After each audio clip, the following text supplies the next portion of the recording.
Everyone, it's just about 6, so let us begin. Welcome, gentlemen. Good to see you all. John, you want to start off? Yes, thank you. Library friends. Thank you, Mayor. The library budget is on page 115, 115. It's the first line item under miscellaneous. And it contains a $50,000 increase over last year's budgeted item, which was $1,075,000. And I'll shift it over to the library director now for any overview, and then we can take questions. Thank you very much. Bob Farwell. I don't know if that mic is on. Oh. No. Yeah, I have to speak right into it, so. Get close to it because of the noise. All right, well, let's start over. Nick Fortson, board president, and Chuck Seaman, who is our treasurer. Yes. No, I'm just waving hello. Hello. Well, just so you recognize everyone. Yeah. Yes. It's hard to tell who's who, you know? Of course, we were very pleased that it's another year for an increase.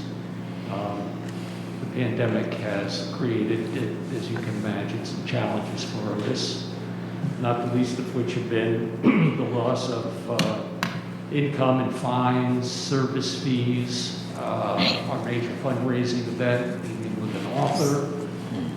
All of those things have been affected, and unfortunately, the effect has been negative. I would like to point out that with this budget allocation, the library is at the same level of funding that it received in 2015, 2016. So that gives you a sense of, that may give you a sense of what the undulations have been over the last several years. It is just a few $1,000s more than the budget that we had when we first occupied the new library site. In 2008, 2009, we received approximately $1,121,500. We've adapted to the pandemic. It has been an interesting experience, and I would certainly say that with this budget we get closer to where we would like to be in terms of being able to return to full service when that time comes, which will probably not be until after the new fiscal year begins, to be quite honest.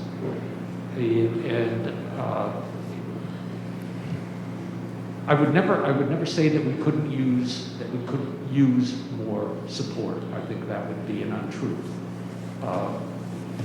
I would hope that this is the first of many budgets where the money that we will be receiving will increase.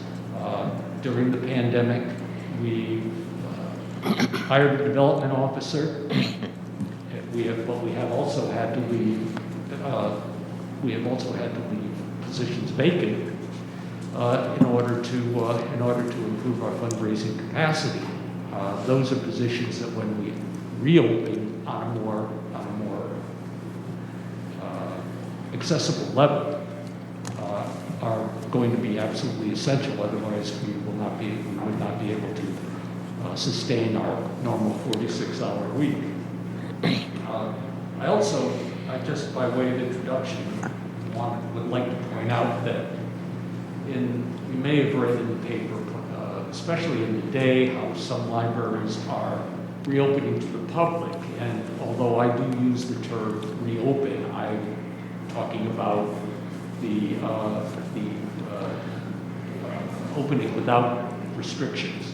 Most of the libraries that have reopened in the recent past have reopened very much like we are.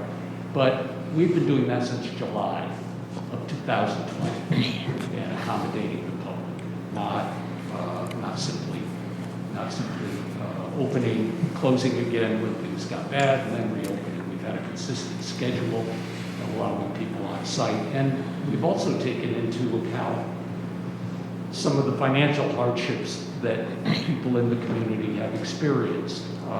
One of the things that came to the fore shortly after the government mandated that we close was that we had a sizable constituency who relied on us for fax services because of their job requirements. These are primarily home health care workers. So when we did reopen to the public, we eliminated the normal charge for faxing their pay stubs. They have to fax them in, and it costs $1 a page under normal circumstances. So we eliminated that fee. We also, again, because there were a number of unemployed patrons, we also allowed faxing, copying, and printing for the public, the first 10 pages free. So that meant that we were reducing our income, but we were also accommodating a perceived community need where people were not able to get employment. We hope that these sorts of accommodations would be helpful. So I think that that's sort of an overview of where we are, and I think there are specific questions that you would like to ask about what we are doing and have been doing and will be doing, but it would be easier for me to answer them because I think, as you are all aware, brevity is not my friend. And I'll just keep on talking. And that may not be what you had in mind. Thank you. Were you able to take advantage of the small business assistance that was set up initially? The PPP? Yeah. We approached it, we did receive it, and we gave it back. We gave it back because we did not lay off our staff.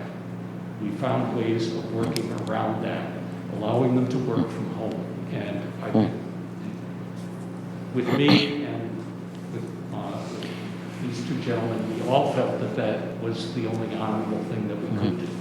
That we needed to do that to be the kind of institution that we are. So we managed.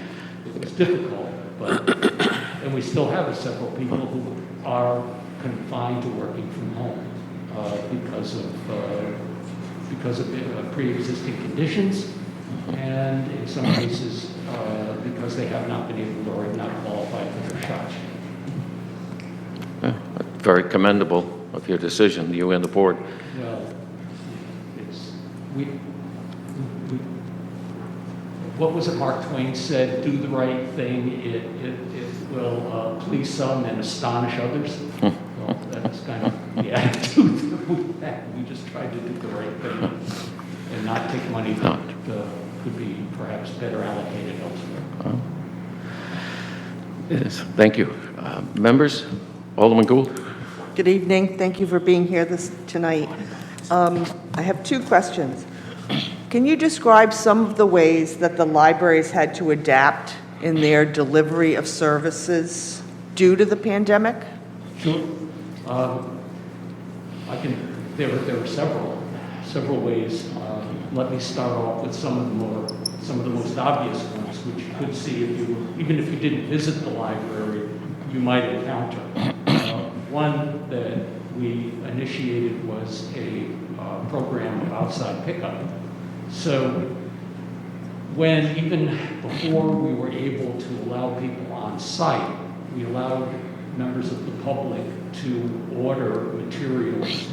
They could order them ahead of time, schedule the time to come pick them up, and either a staff member, one of our first floor staff members, or our security officer would bring those out to the foyer so there was effectively contactless pickup. And that's proven to be one of those, that's proven to be one of those services that's not going to go away. We're going to continue to do that, even after the public in larger numbers can come on site. So that was one of the major accommodations that we made in order to allow people to, if not visit the library proper, at least have access to our resources. Some of the other things that we had to do that was expand. Another one that we did was expand our home delivery service that had preceded the pandemic, but again, because of circumstances that individuals were facing, either because of their health or simply because of uncertainty about being in public and being exposed to a virus, that we expanded, and we've actually now renamed it to simply a home delivery service. So it's not contingent on the person who wishes to receive the service being in some way impaired and unable. If they really feel that that's something that they want to do, then we'll accommodate that. So that's one of the things that we introduced. We converted all of our programming to Zoom. So that we are still able to do both public programs for adults and for children. And that's not going to go away either.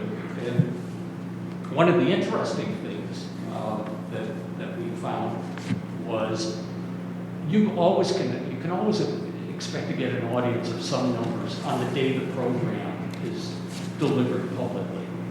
What proved to be extremely interesting was once those have been archived, the numbers of people who were showing up to watch it as on tape. So you might have 30 people in the audience the day of, but over the next 2 or 3 weeks, you might have 150 people who are watching that program. So that was another accommodation that we made. I think another one that I would point out is having it's another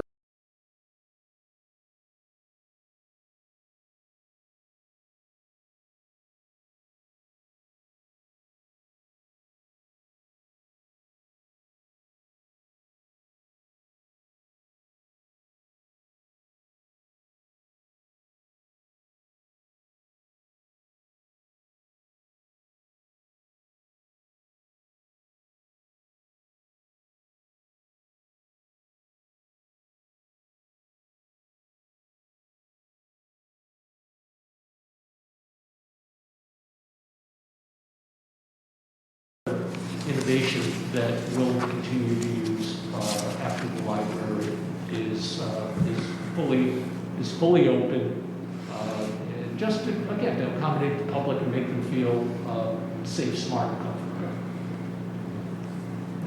Thank you. And my other question, while you didn't avail yourselves to the PPE funds, was the library able to get any other COVID-related funds to help bridge the gap Well, to the library?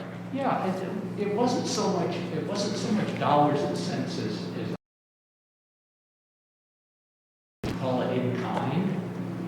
We were one of the municipalities that was designated for CARES Act funding, and because of Norwich's status as a distressed community. So we received, actually it was money. We received we received a little over $68,000. And that was to help us purchase materials that would be appropriate for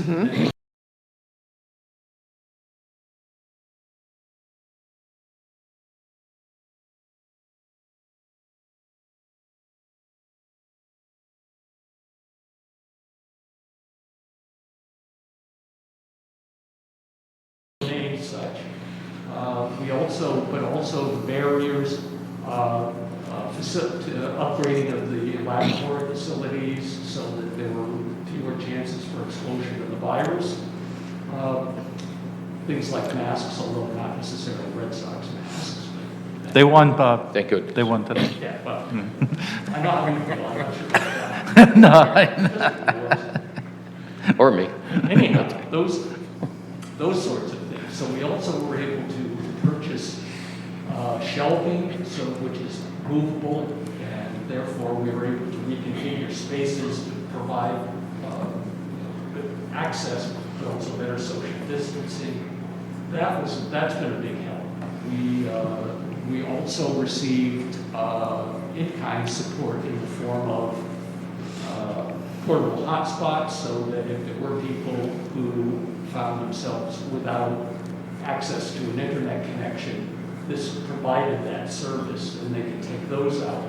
We also provided Chromebook portable computers, which are a good resource, especially for connecting to the net and for things like job hunting.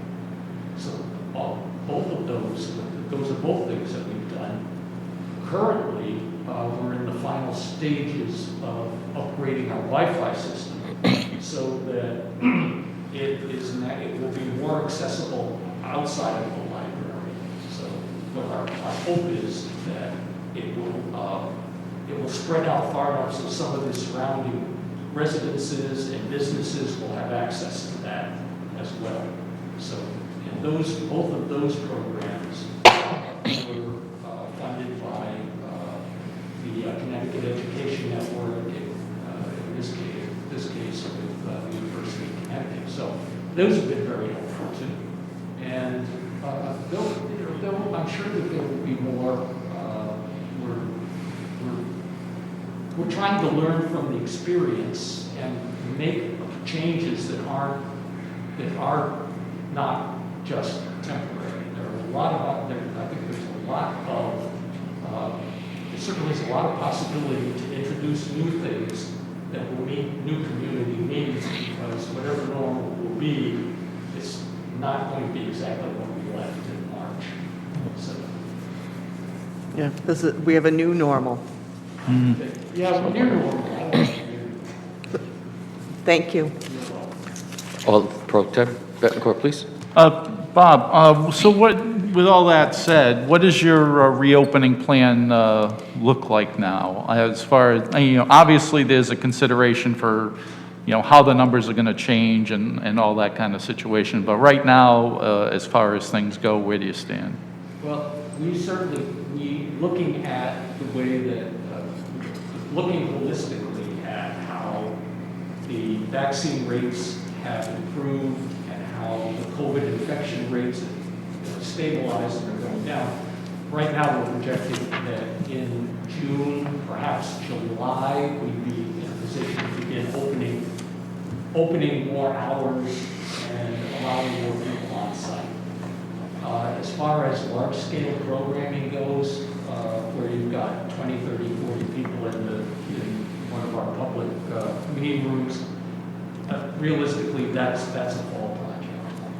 But we're going to continue to open gradually, and I do think by June or July you'll see something closer to the 46 hours a week we were open before we had to close in March. Just to add as a side note, as we did last summer, because we have had to function with fewer hours, we will also open on weekends during the summer, which is not our normal practice. Normally July and August, in years past, we would close on Saturdays because those were not days of high traffic counts. But we'll stay open during the summer. To make it easier for them to use our facilities. Just a follow, you mentioned Wi-Fi, and so do those facilities stay open once the library closes, or do you shut it? Yeah. Okay, good. Yeah, it's kind of interesting. If you look at the security tapes, you can see people in the middle of the night using the Wi-Fi, and a lot of them are folks who are waiting for the vans to take them to the Foxwoods or Mohegan Sun. I'm not sure which. Yeah, so it has unintended benefits. Thank you. Sure. Alderman Wilson? Good evening, Mr. Farwell. The only question that I have, first I want to say thank you for being here. I want to commend you guys for the work that you've done. I mean, as I said, for several other departments, it has been a tough year. However, you've made it work with what the circumstance you've had. I know you discussed keeping certain things in place that you are doing now that you have found as a benefit to the library because of COVID. And I think that's one thing that COVID has allowed us to see. Some of the creativities of new things that we are now doing are new normals, but more accessibility to a larger group of individuals. With that being said, do you see an additional cost with keeping or adding some of those things now moving forward while we are still kind of going through this pandemic? Well, I think I think it's foreseeable. A lot of the materials that we've been able to buy, and these are things that in the normal course of events get used up, like the PPPs. We've been able to stockpile them, but we know that that's a finite number of items that we've been able to stockpile. So that eventually is going to change. Oddly enough, one of the things that we did discover is because now so many people are calling the library because they have to call to make an appointment. We're having to price up a new phone system. Ours is beginning to. Well, it's the same phone system that was installed when we opened in 2007. It's done its duty, let's put it that way. So there's an expense somewhere in the neighborhood of $6,000 to $7,000 that it's reasonable to assume we're going to have to look at as an expenditure. So those are just a couple of examples. Even now, it's hard to say exactly what the impact's going to be 3 or 4 months from now on certain things. But certainly those two items that I've mentioned are immediately. Fine. And the only other question I have is I know you have done a lot of adding to digital services and whatnot. Have you continued to see an increase in the usage of those digital materials? Yeah. In fact, I was just looking. I'm glad you asked that question.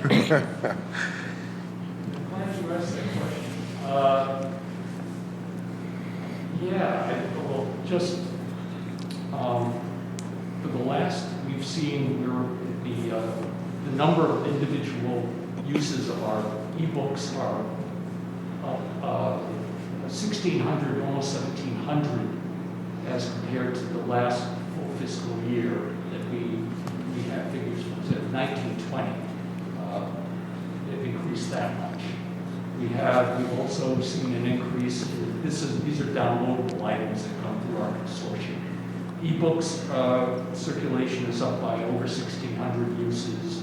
The downloadable audio books are up by about 390. The only one that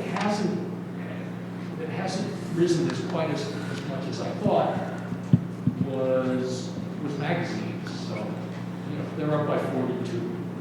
So that may just be because not everybody wants to read self to people online. Thank you. Yes, Alderman DeLucia. So, Yeah, I'm just. and again, great to see you gentlemen again. It's been far too long. So on that topic of new technology, you mentioned the phones. I wonder if making libraries more accessible while not being in person is going to be part of the new normal that Alderman Wilson is talking about. And if there might be grant opportunities in order to achieve that. And if you've had any I'll say experience, or if you've seen that as a potential on the horizon of way of expanding services. We do have a couple of pending grants that are related specifically to that, to enhance the collections, especially the e-book collection, things of that nature. There are some forthcoming grants through the American Library Association. They're not available for submission yet, but they're also looking at providing new services. They're focused more on outreach possibilities. And I think one of the things that we're beginning to realize is that the kinds of services we've been providing with homebound services, those are going to grow. So somewhere in our future, there's got to be a way of taking certain of those services to the public, not waiting for them to come to us. And increasingly, a facility like a library isn't really defined just solely by its physical plan. You need to be elsewhere. I think some of those opportunities will be reborn, for example, at the senior center, the things that we were doing with adult education, those sorts of collaborations will grow. But there's going to be more than that. I think that bringing library resources to the public where they live is going to be another element that we've got to pursue. And we've been talking about that since March of last year, and what form that might take. You're going to see more of that. So, and yeah, that's great. And they're looking at it in a universal sense for the entire community. But we all know, and the Board of Ed folks and the superintendent are sitting right behind you, that there's going to be a huge learning gap that is going to need to be filled, right, for our school-age children, right, in this community. And having, I'm sure we're going to hear about the plans and the resources that the school system is going to engage. I think I see the library as a piece of that. Yeah, I think it will be.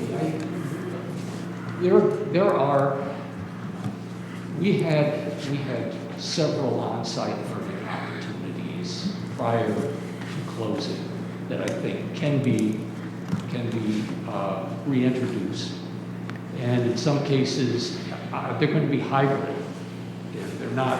There will be some on-site interaction, but they're also going to be available remotely. It's inevitable. Not everybody is going to want to go out, and they're not going to want to be in a highly trafficked public space.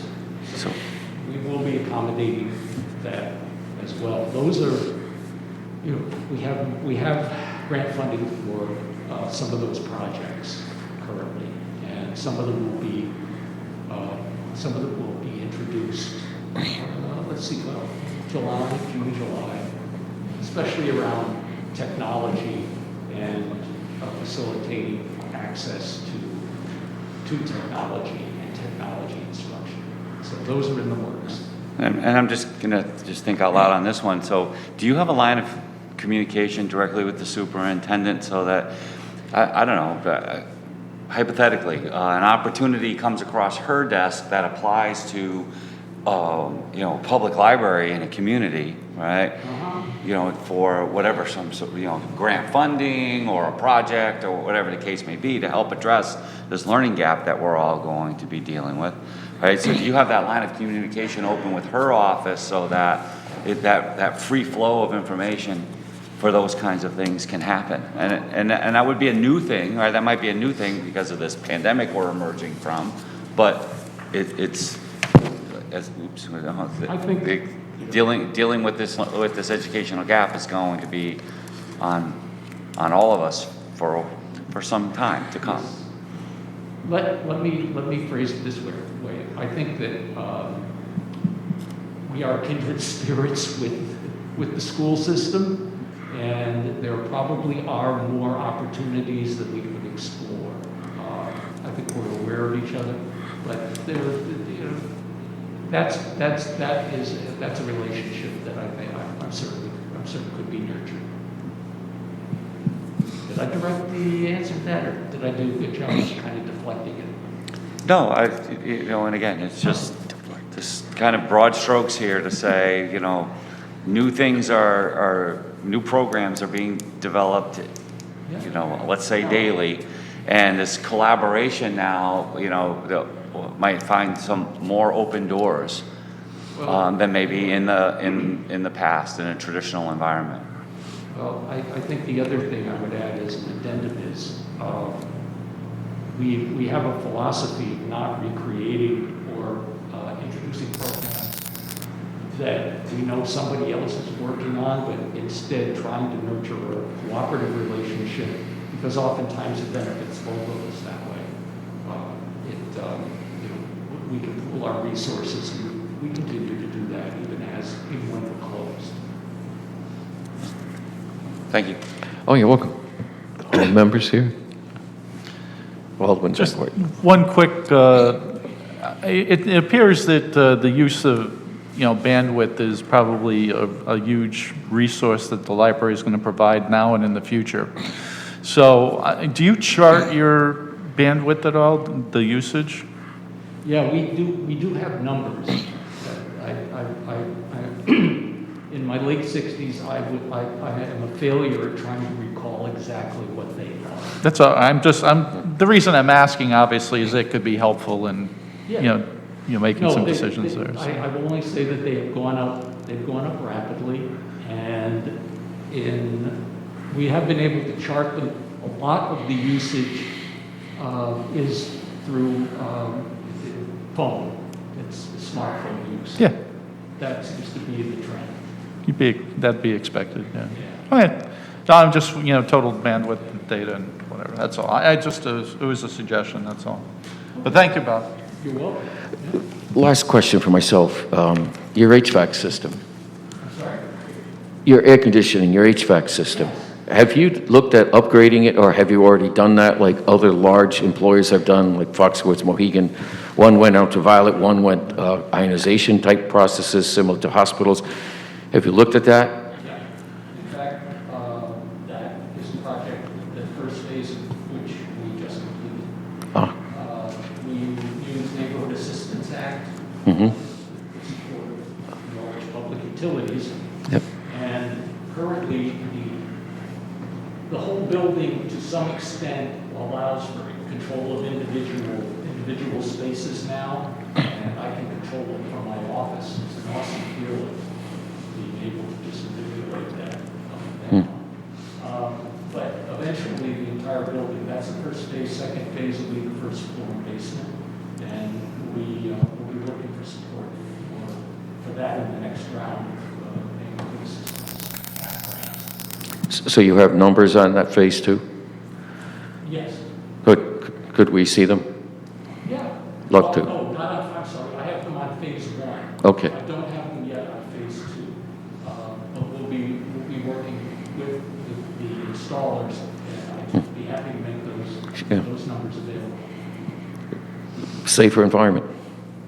Safer environment all the way around. Yeah. Hopefully it helps young parents bring their kids back to know that it's somewhat of a safe zone. Yeah, we are trying to make sure that when anyone comes to the library, the immediate reaction is this is an environment that I do feel safe, smart, and comfortable. It's an oasis. Thank you. Thank you very much. Nice to see you all. Thank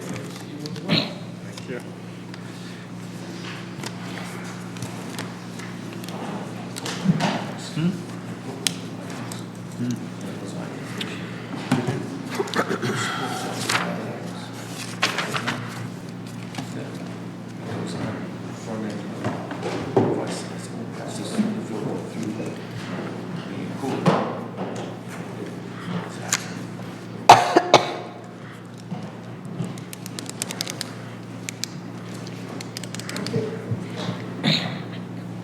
while the superintendent gets set up, I'll just start off. The education budget begins on page 110, and it goes on for a few pages up to page 113.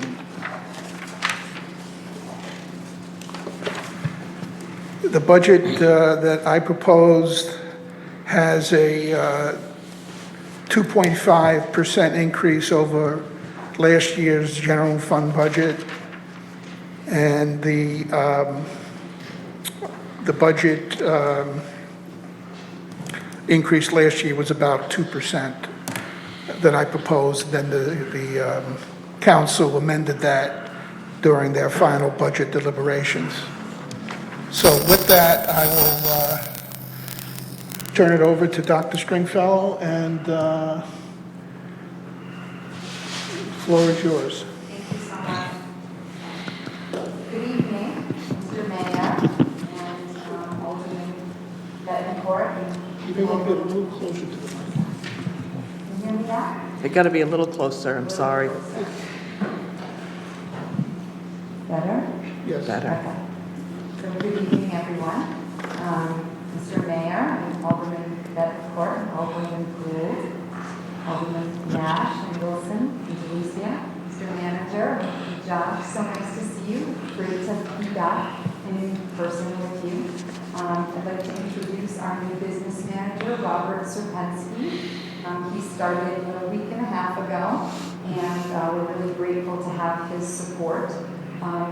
We also are joined this evening by our Board of Education Chairwoman, Heather Romansky, and our Board of Education member, Mark Koulos.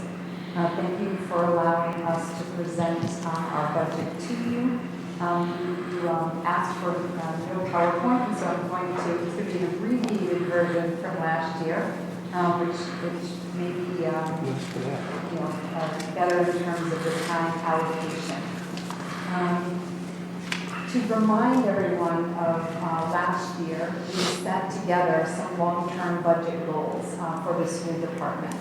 The biggest one at the time, the most immediate, was to eliminate deficit spending, and we accomplished that last year.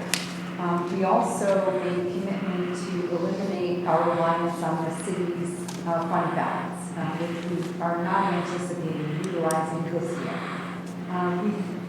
Going forward, our plan is, and our goal is to start to eliminate our reliance on the staple grant funding, the non-COVID grant funding, and to build some sort of I would call it a school department fund balance, but in conversations with the manager, it's, I guess, called a non-lapsing fund, where if there is money at the end of the school year, we would be permitted to put it in an account that would manage some of our capital projects so that we wouldn't have to come to you in order to support those going forward. We would, if there was an elevator that was broken or an emergency roof repair, we could have a capital fund, albeit small, that could help us to sort of fend for ourselves without reach out to the city. So that's something I hope that you'll consider.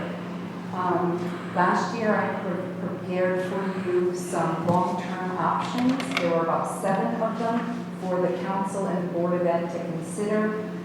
In the end, the Board of Ed voted on a 5.5% increase to the school department budget. The manager recommended a 2.5% increase, and ultimately the council supported a 3.9% increase. We created a budget reduction plan last year of $2.9 million worth of cuts, and it had an impact on the jobs of about 94 people. They were drastic cuts, but they were necessary in order to get to the bottom line that we had agreed to, and in order to make certain that we were no longer deficit spending. But as you can imagine, in a couple of areas, certainly custodial and nursing, it put us in a bit of a predicament as we started the reopening plan. But I would like to give a lot of credit to our teachers and our principals and our other support staff. They made it work and did so safely. And and so we're really, really appreciative of their efforts. This year, the budgetary assumptions are fairly simple. Last year, as you recall, NFA was gracious enough to permit us level funding of tuition, and that was extraordinary during this COVID time period. Even though they did that, we still had over $2.9 million budget reduction cuts. This year, we're obviously not able to do that forever, so they are asking to go forward with their intended programmatic tuition increases. And if you may recall from last year, when it was shared at our ad hoc meetings and budget subcommittee meetings, that there are increases in their tuition a little over 3%, but on average 3%. Some of their other programs, new programs, there's a very large percentage, so overall, somewhere between 3 and 7% will be the high school tuition beyond just NFA. Our out-of-district special education rates are increasing between 3 to 9%. There isn't really an average, it's sort of a range. We know that our transportation and fuel rate increase, that the transportation contract increases 2.5%. The fuel rate, 8.9 was the estimate that we received from the bus garage manager. Our collective bargaining agreements, most of them are coming up this summer, including the teachers, which is our largest bargaining unit. But the ones that have settled already, we're now negotiating with our nurses. We have to negotiate with our teachers and our administrators, our paraprofessionals, and our custodians. And our food service group managers just created a brand new union, so we have started negotiations with them as well. Overall, the ones that are already settled are between 1.5 to 2.5% increase. Our benefits increases, overall, we're looking at a projection of about 5%, and thankfully our utilities increase is only looking at about 0.55%, with gas at 2.3%, electric at 2.6%, a savings on water of 0.32%, and sewer at about 7.5%.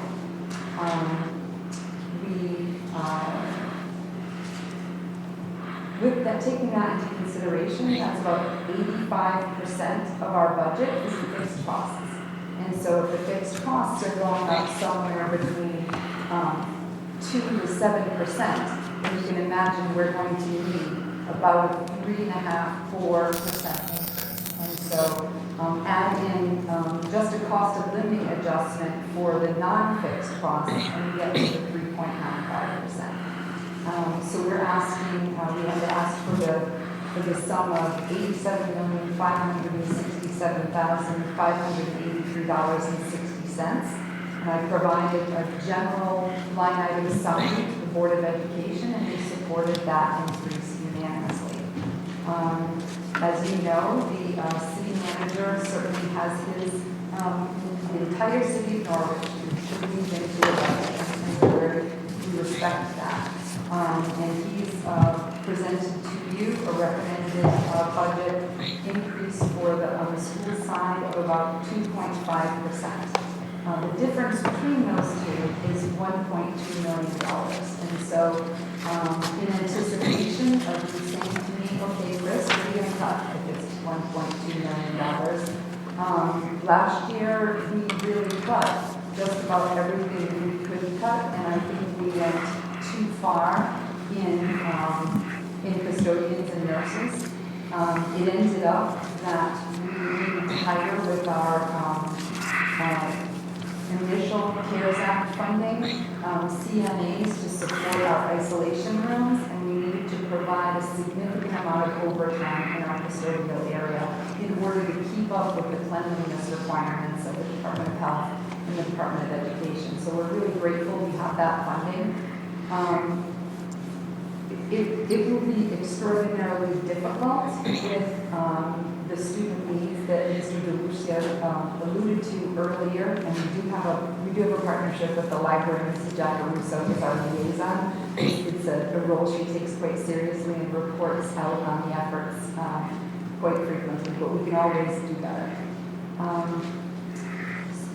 Overall, I think that this is a year where we're lucky to have some significant grant funding through the CARES Act and ESSER 1. And I can talk about what we spent that money on. We also just applied for ESSER 2 monies, which were due this week.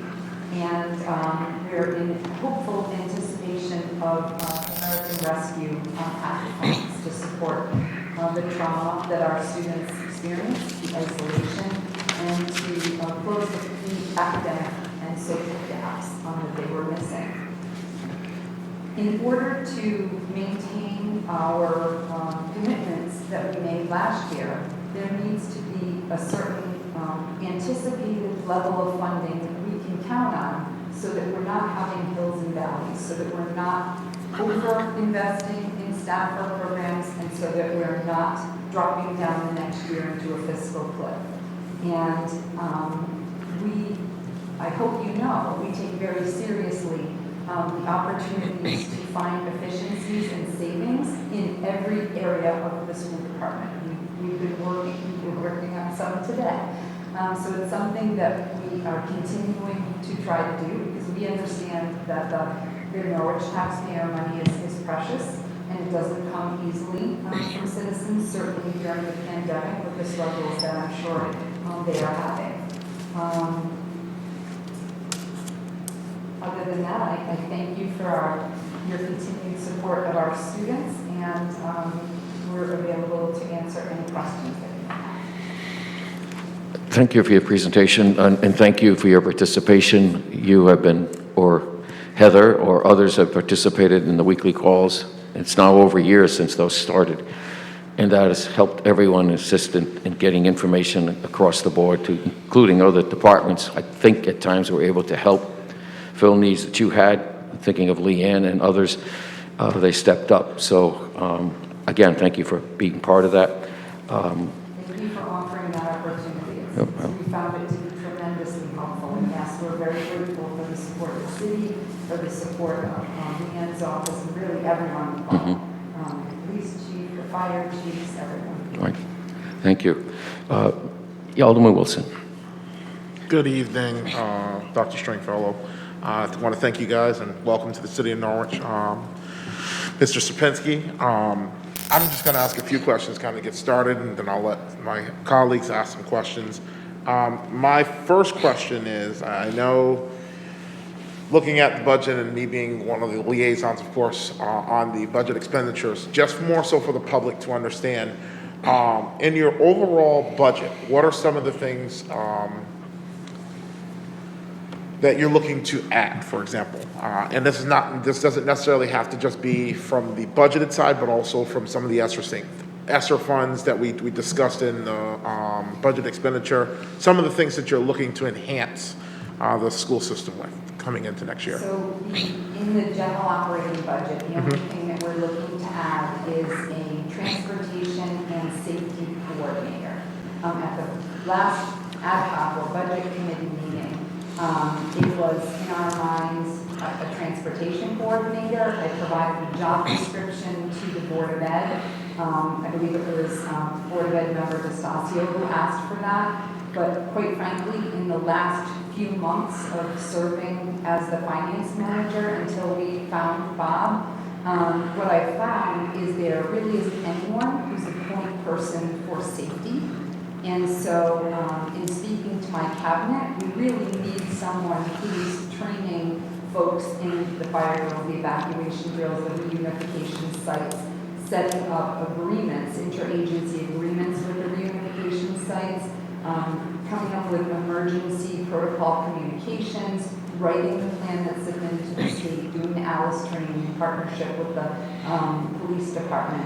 And I think that that has been an area that has not had a point person in the past. That's the only piece that really will be different.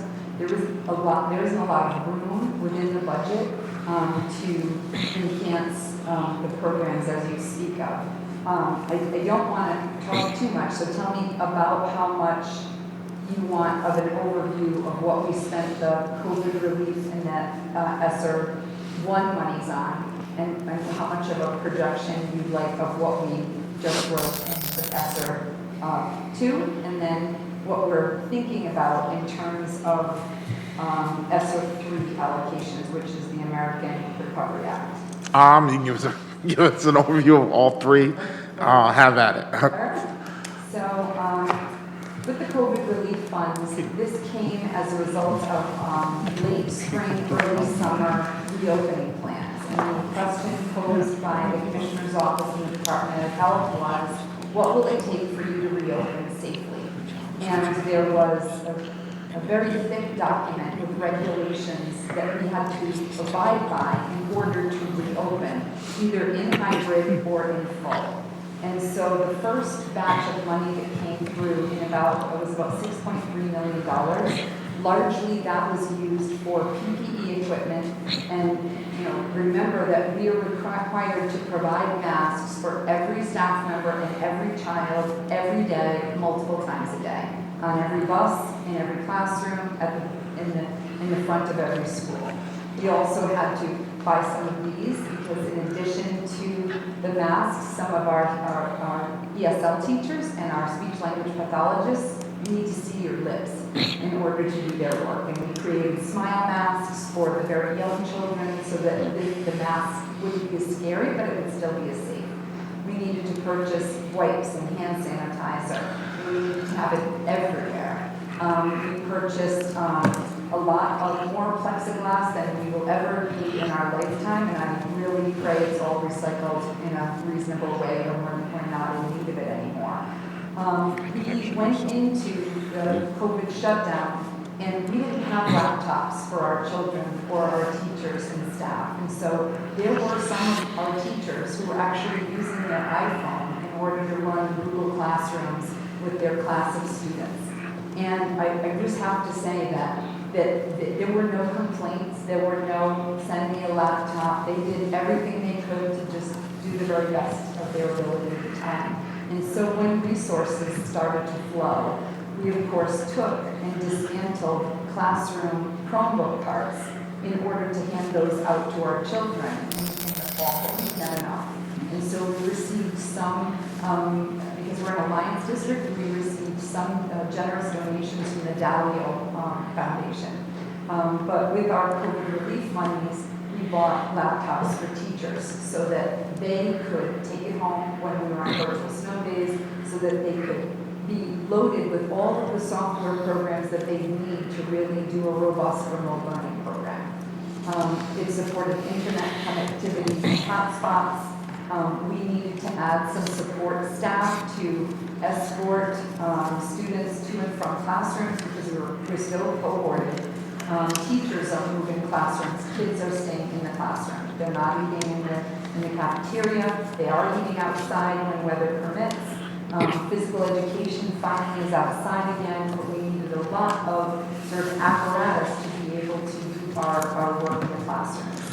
We had to establish health clinics beyond the nurses' clinic in every school, an isolation center for when a child or an adult came down with COVID symptoms. And we had a CNA that was monitoring that area. We invested money in the Moriarty HVAC because they are, as you know, open classroom design and struggled to meet the requirements set forth by the Department of Health and the Department of Education. We had to invest in a lot of signage, some kinesthetic equipment, mobile carts for our lunches, full PPE garb, sort of like a beekeeper outfit for the nurses and the custodians. And then we received picnic tables from a generous donation from community members and the Education Foundation. We created mobile carts for our itinerant staff, our art, library, music and phys ed teachers, and our middle school specialists. We had just transitioned to Kelly's services for our sub needs, which we hoped to be a cost savings and a coverage fulfillment increase. But we knew that it would be difficult for people to think about subbing in multiple classrooms in multiple buildings. So we foreshadowed and invested in some permanent building substitute teachers at every school, and we did it dependent on the size of the school. We did that also for paras, especially in the schools where we have high-need special education classrooms, and we invested in two, they were not full-time, principal subs. And I remember bringing this up to the principals and them saying, no, we don't need that. And like maybe the next day, someone had a death in the family in Florida, had to fly out and had to quarantine. And then someone else was a close contact, had to quarantine. And as you know, they were all doing the contact tracing with me every day. And so that was really difficult if we didn't have an administrator helping out. We had to buy $191,000 worth of extra chargers for the laptops because, as you can imagine, the chargers get left at home, the chargers break, the chargers get mixed up with someone's home charger. That was an expense I had never even thought of. We had more walkie-talkies because if you walked by any of our schools, you saw that we had to divide the outside space. We had to buy nursing furniture, cots for the children in the isolation room. There were times where they were quite full. We had to install dividers and plexiglass, sort of like an adult fish bowl for some of the teacher spaces or office spaces. Certainly, if you've been in our central office, you know that they sit closer than Bob and I are now at times. And in order to do so safely, we needed to have some plexiglass. And that was traffic cones, social emotional learning curriculum, that and some ESL online and materials. Took the COVID relief funds and the ESSER 2 funds, so 6.3 million and 6.2 million. For the new money that's coming to us now that needs to be expended by 2023, that's ESSER 2. Needed to be submitted now. There are really 4 broad categories: academic supports, equity and access, creating a plan to address learning loss and accelerate the learning. That's where we spend a majority of our money. There's also staff development and the digital divide, where we spent a little bit of money. Social, emotional, and school safety, where we put the next large basket. And the 4th was family and community connections. In ESSER 2, we were allotted $8.5 million, and we were given, because we are an Alliance and Opportunity District, an ESSER Technical Advisor. So this is somebody from the State Department that's paired with us in Norwich that walks us through what's an allowable expense and what's not an allowable expense. And we had to base our purchases off of a needs assessment that was like a walk-through needs assessment tool based upon this is what you already bought, this is what will be needed for the next leg of the journey. So in the area of academics, these are targeted supports for our most vulnerable students, including our students whose progress decreased over the time that they were in remote learning, for ESL students, students with disabilities, and those who became disengaged and isolated. And so in this area, we are purchasing, and I want to be clear that it's very tempting to buy, invest in people, because it is the people that we need the most. But if we invest in people, then what will happen is when this money is expended, as you full know, because this is the work that you do, then we'll put ourselves in a structural deficit. So in areas where we have invested in staff, those are either going to be short-term staff, and when the money goes, they go, just as the CNEs did this year. They all would either be laid off in June, or they could apply for paraprofessional jobs or other jobs that they need to qualify for. Or I made a cut in another grant fund. So in this case, I know you remember me speaking, well, I don't know, but I think you might remember me speaking about the need for reading specialists and math specialists. And I had in my long-term strategic plan, a plan to phase this in over time. And every time we would add a reading teacher, we would decrease interventionists who were not necessarily certified teachers and weren't members of bargaining units. They were temporary staff, working very hard with our kids, but they don't have a master's degree in reading, and that's what's needed. So with this money, we can accelerate the increase, bring in reading teachers in every school this year, math specialists in every school this year, but I also cut out of Alliance money and Title I money the interventionists that we had previously. We are providing professional development for teachers and our support staff and administrators on visible learning, on teaching and learning mathematics and reading in Teachers College. We're investing in classroom library books and also library book replenishment. And we are doing a very robust summer school program that you may have heard about in the past. We were only able to offer either a program for primary level students who were struggling, or last year K through 8, it was remote learning. This year we're building a program that is preschool through 8th grade. And in addition to our the summer school extended learning opportunities for IEP students, we are planning a full day, 4 days a week, before and after school care that I believe we're partnering with the rec on, and we're finalizing those details. I think the rec is going to help us and have Friday fun days for students, but we want every day to be fun. We want to capitalize on play, on interaction, getting to know their classmates again, having student discourse, doing some physical activity that they may not have had an opportunity to do when they were in isolation, and then of course working on their academics and making certain that their learning is accelerated. During the spring, right now, we are offering some after-school support programs. We had a winter all-stars program during December and January, and we will continue that work in the fall. So we'll have after-school academic recovery opportunities in every school, is what we're anticipating.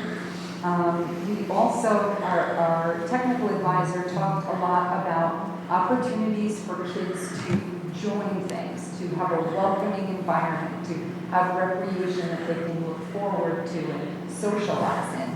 And as you know, the North Public Schools cut sports programming and band in every school except for Kelly Middle School and Waquana. And so we're going to use this money to reinstate all of that. And so we're planning on offering Unified Sports, which is a special education, Special Olympics partnership of special education students and their general education peers. It is through the Connecticut Special Education program. And then fall, winter, and spring sports at the middle school, intramurals and interscholastic league competition. And then at the elementary levels, an after-school K through 2 and 3 through 5 club program where we're teaching the children about teamwork and about leadership and how you might be on a team. Perhaps a running club where they can run at each other's school that builds upon our Children on the Run program that is offered at Stanton and Waquana and Moriarty.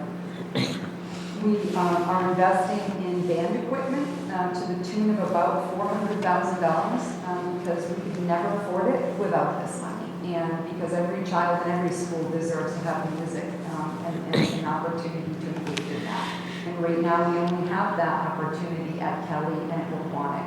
And so I relied on our really smart, fantastic music teachers to say about how many clarinets will we need, about how many keyboard labs will we need, so that when we invest in something, we can have it for a very, very long time. And certainly, as you can imagine, the joy and the learning will go on well after 2023. In the digital divide, we are investing in 2 educational technology teacher coaches because we noticed that it's really hard to go from, I've spent the last 20 years teaching this way, and now I'm really adopting the interactive whiteboards. I'm sorry, we bought those with ESSER 1 funds as well. We couldn't do the hybrid learning model at the middle level without an interactive whiteboard to be able to teach the students in front of the teachers and the students at home. We're continuing some of the data platforms that we had great success with this year, including Gaggle, which alerts us and families if students are engaging in behavior online that's unsafe. It also shows if students are writing about unsafe topics, such as violent topics or abusive topics or self-harm topics. So that we get an alert, we're able to contact the parents right away and make sure that the children are being supported. We also invested in Kinvolve, which is the program that sends texts to parents from teachers and back and forth, two-way communication in real time in a number of languages. And that was extraordinarily helpful when we didn't have translators or even Siricom during our remote time. And then we have Elevation, which we invested in, which is a plan for our ESL students so that teachers can write plans based upon their lost links evaluation scores and make goals on their language acquisition strategies. In the area of social emotional learning and school safety, as the government is letting us know that, of course, we need to invest in social emotional learning supports because this is an unprecedented time of stress on students and staff. And the focus for these funds is on behavioral and mental health, social emotional support. Here is another opportunity for us to invest in PPE equipment, cleaning supplies for next year. We are starting to run out. I can't believe it because it like came in truckloads, but our supplies are dwindling every day. And we're going to invest in a partnership with UCFS. They're also writing a grant so that it'll have staying power beyond 2023 for school-based health clinics to be more schools than the ones we have it in now, which is Stanton Kelly and teachers, and also to have mental health and physical health support for families. We're investing in 2 social emotional learning teacher coaches to coach students and teachers in our social emotional curriculum. We are providing a social emotional learning assessment in partnership with the State Department of Ed and all of our schools. And then the last area is family and community connections. So the State Department believes that schools should engage families in what's called family academies. And they should be aimed at providing parents and guardians the skill and support that they need to support their children in these academic endeavors and in technology. And so we're investing in supplies and materials to offer parent nights in every school as much as possible, and also stipends for some of our tech folks who,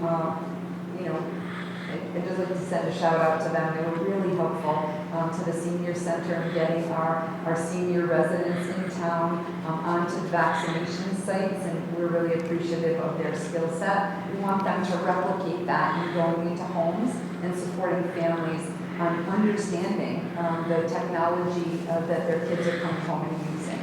And also, we're investing in family coordinators. These are jobs that will sunset at the end of the grant. But in order to run these virtual academies and go out to homes and in a much greater degree than we have now, we need to provide people to do that. And then in terms of our American Rescue Plan work, that we haven't gotten any final numbers from the Department of Ed yet, but Senator Courtney's office is projecting about $18 million to Norwich over a period of time. And this money will, of course, have some very specific areas that we are required to invest in. We have started the planning on that, and just turn to that page. We know that if we get $18 million, $3.6 million of it has to continue the math and reading and social emotional learning loss recovery in the out years of SO2. So it has to be that link so that you don't stop where SO2 stopped, go another year in that work.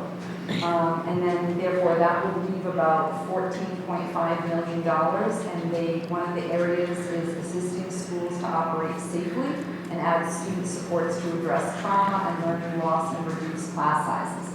So it's that reduced class sizes that is very, very, it's tempting, right? Because who doesn't want class sizes of 10 in every classroom? But if we do that, then we're going to have to lay off a lot of really good teachers, and the unemployment monies that we would have to pay in would be significant, and quite frankly, I don't have space to put them anywhere. And so what we're going to be utilizing is a partnership with Columbia University for Teachers College Reading and Writing Project, so that we can become project schools, and Columbia professors can come to train our teachers in Norwich. We're envisioning some outdoor classroom spaces. Many districts in our state are looking at advancing their playscapes, advancing their fields, advancing outdoor areas to take advantage of working and learning outside. We are looking at BCBA and RBT, behavioral support and interventions, restorative practice training for everyone. The middle schools have gotten some, but it's been a few years since they've really had the full training. Upgrades to facilities where we can, especially in handicap accessibility and other needs, and increasing safety and emergency protocols, upgrades to our telecommunications system. We had an episode at Teachers during family conferences because it's a remote family conference. Teachers were making telephone calls. All the telephones went down because you can't make that many calls evidently at the same time. And so the technology director warned us that that's going to be the case in almost every school, and teachers were forced to use their cell phones and block their number or not block their number, and that made it awkward for them or for families who didn't pick up a call when they saw a number they didn't recognize. We have been trying to invest in MutualLink with the police department, and there has been opportunities for grant funding, but if that's not available, we think that's a good investment of our money. Supplies for the ALICE training, we need an upgrade on the surveillance cameras. I think the school was kind enough to save Uncas School by responding to a fire that we had there a few weeks ago. And the police and the fire personnel are looking at our cameras, and they only aim like right there. And so if the fire was started over here or over here, we just don't have sophisticated equipment to do that. We want to be able to see any unsafe things that are happening inside and outside of our schools. There are, I'm going to enjoy, there are myriad solutions for that. I mean, as someone who works in the field, so. So whatever you would like to suggest, I will clear my schedule to make it easy so we can hopefully do that. I would certainly spend some time with you on that. There is a requirement to provide anti-poverty relief and support, and so we plan to increase world language experiences at the middle school, because that lifts all students. An extension of the summer school support that I just described for you, and the after-school support through the life of the grant. Then we hope to upgrade the 4th grade elementary music strings program. We don't have one right now, but we'd like to have one where kids can learn the guitar and ukulele and violin. Upgrades to the art studios so that we can have some art clubs. Equity, professional development, and supports music and chorus beyond the level of effort. The last area is to help close the digital divide. So we know that we need Google education training for all certified staff, and we have staff that are interested in becoming Google certified trainers. We need the ISTE standards, are the technology standards for our nation, and we need some curriculum writing supports a digital literacy curriculum, particularly for middle school students, so they know how to safely access the internet, and so that they realize that that digital footprint lives forever. Training for parents so that they know what sites are not great sites for young children, and what the texting and gaming vocabulary is, so that they can start determining if there are unsafe interactions that are happening.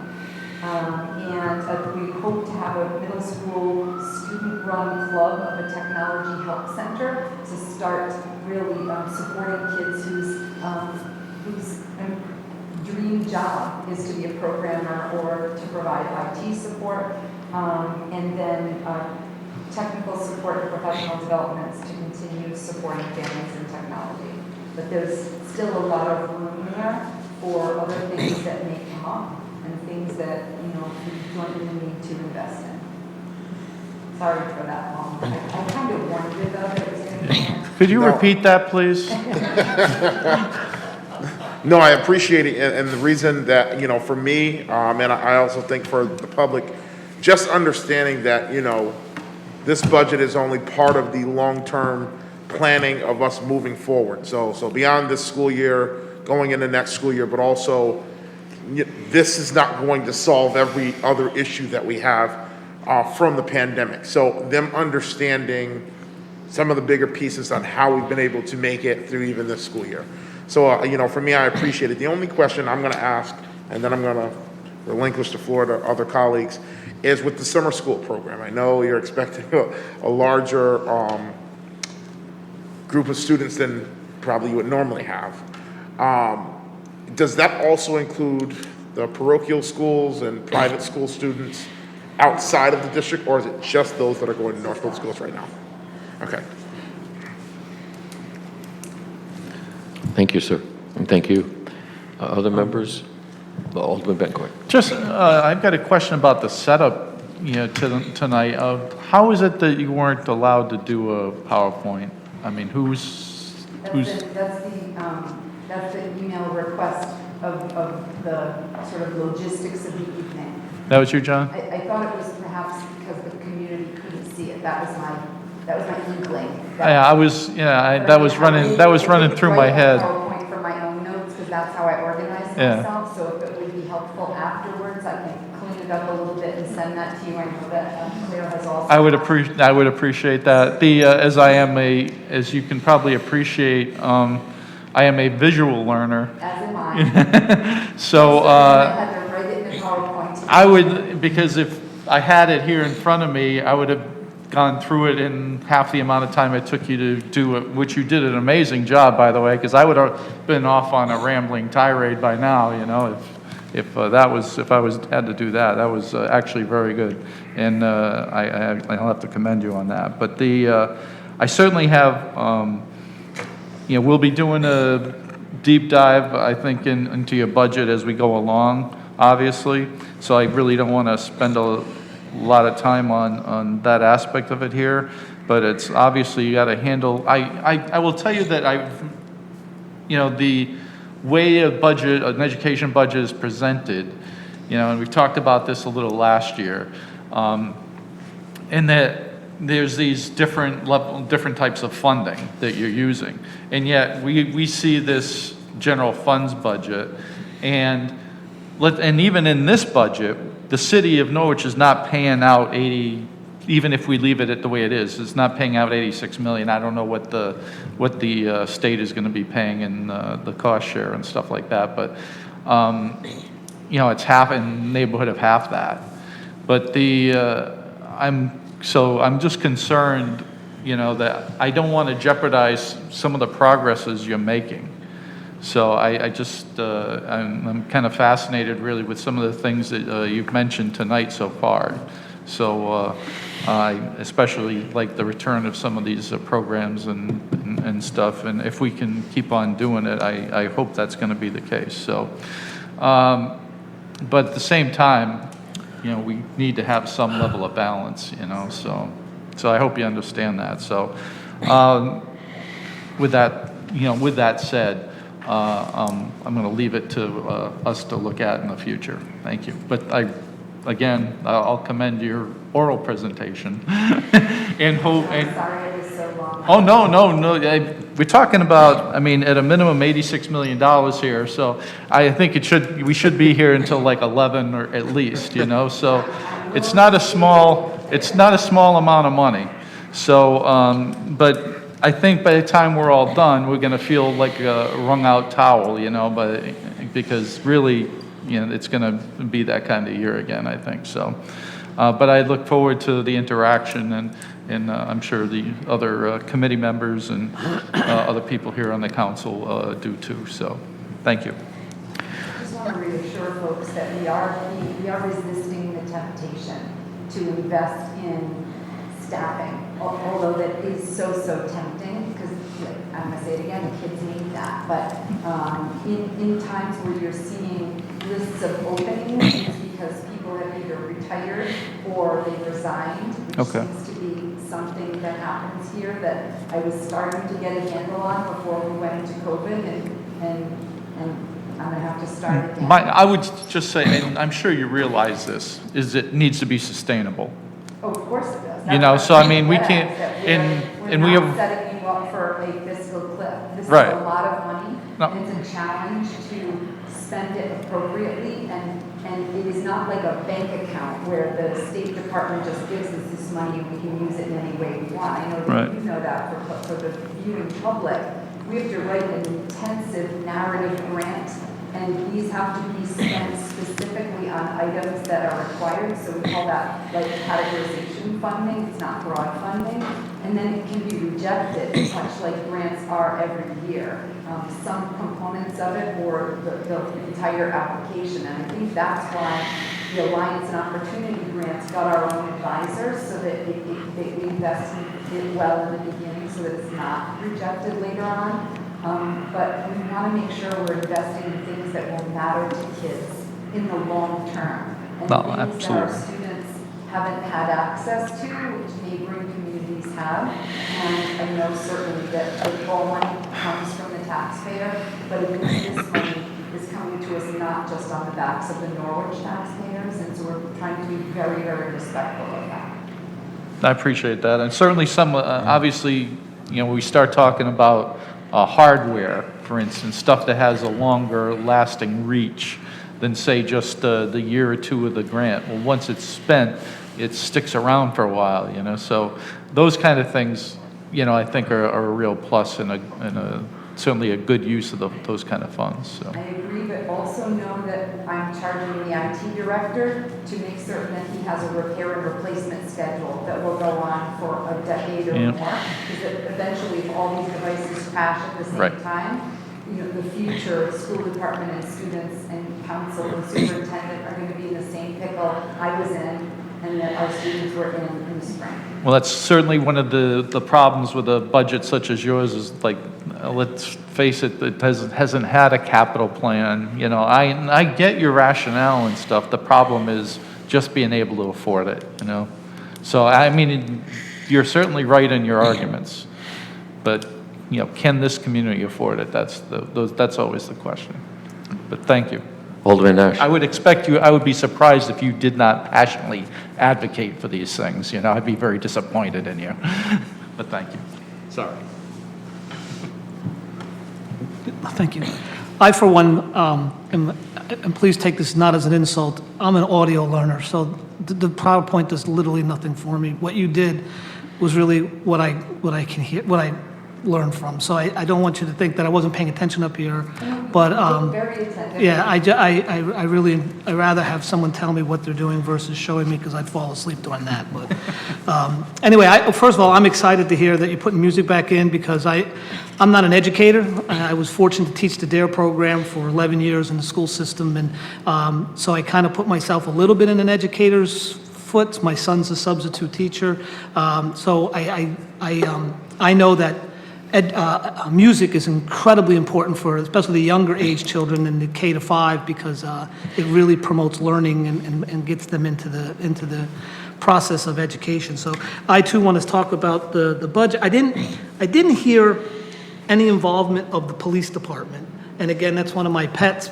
because I know, especially today, in our political and social environment that, I think, for me, I can only speak for myself in the years that I was in the schools as a DARE officer, that the benefits of a police officer in the school was humongous. And I don't believe at any time I was intimidating or scary or the children were fearful of the policemen in the school. I don't know what that's like today anymore. I'm not there, so I can't speak to it. But I do think that having an officer's presence, whether it's, and I don't necessarily mean SRO, I mean someone in the classroom, someone talking to the children, someone interacting with the children. I remember some of my fondest memories was having lunch with them, sitting in the cafeteria from table to table, bouncing from kid to kid and getting involved in conversations there. So I hope to see that come back eventually. But Mark is right, or Alderman Betancourt's right about the money. My question to you is, I don't want to ramble. My question to you is, if you only got the 86 million and you were short the 1.2, what's going? Do you have that plan as to what you're not going to be able to fund with that shortage? So, what I'm left with after the cuts from last year, honestly, is that I'm left with classroom teachers and I'm left with paraprofessionals that are needed to support our special need learners.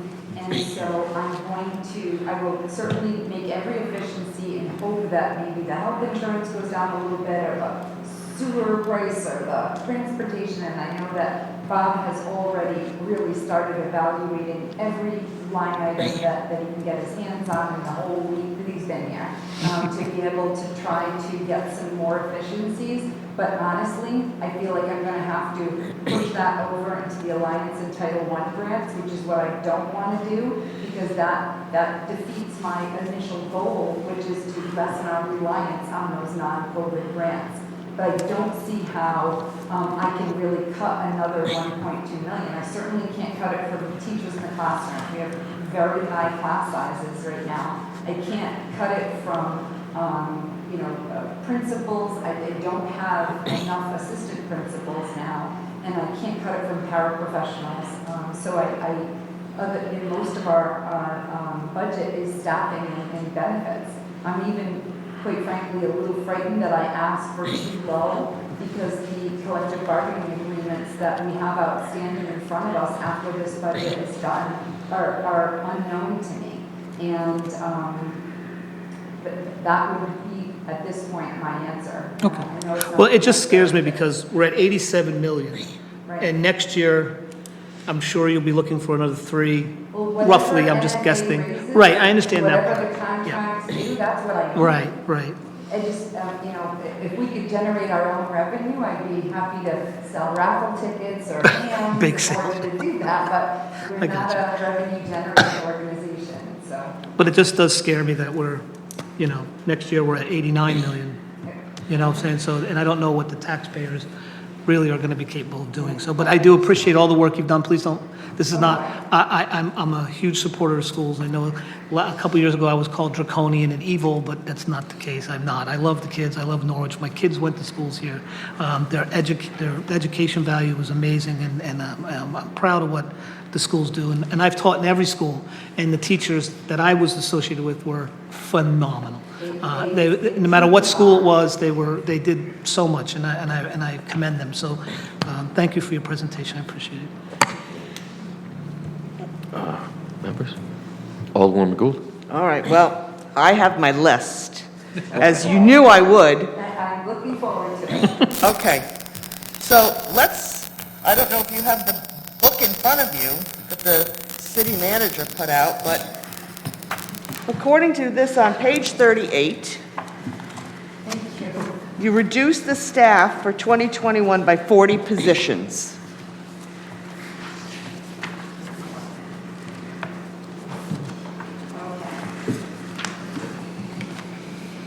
So from last year to this year. From 1920 to 2021, Right.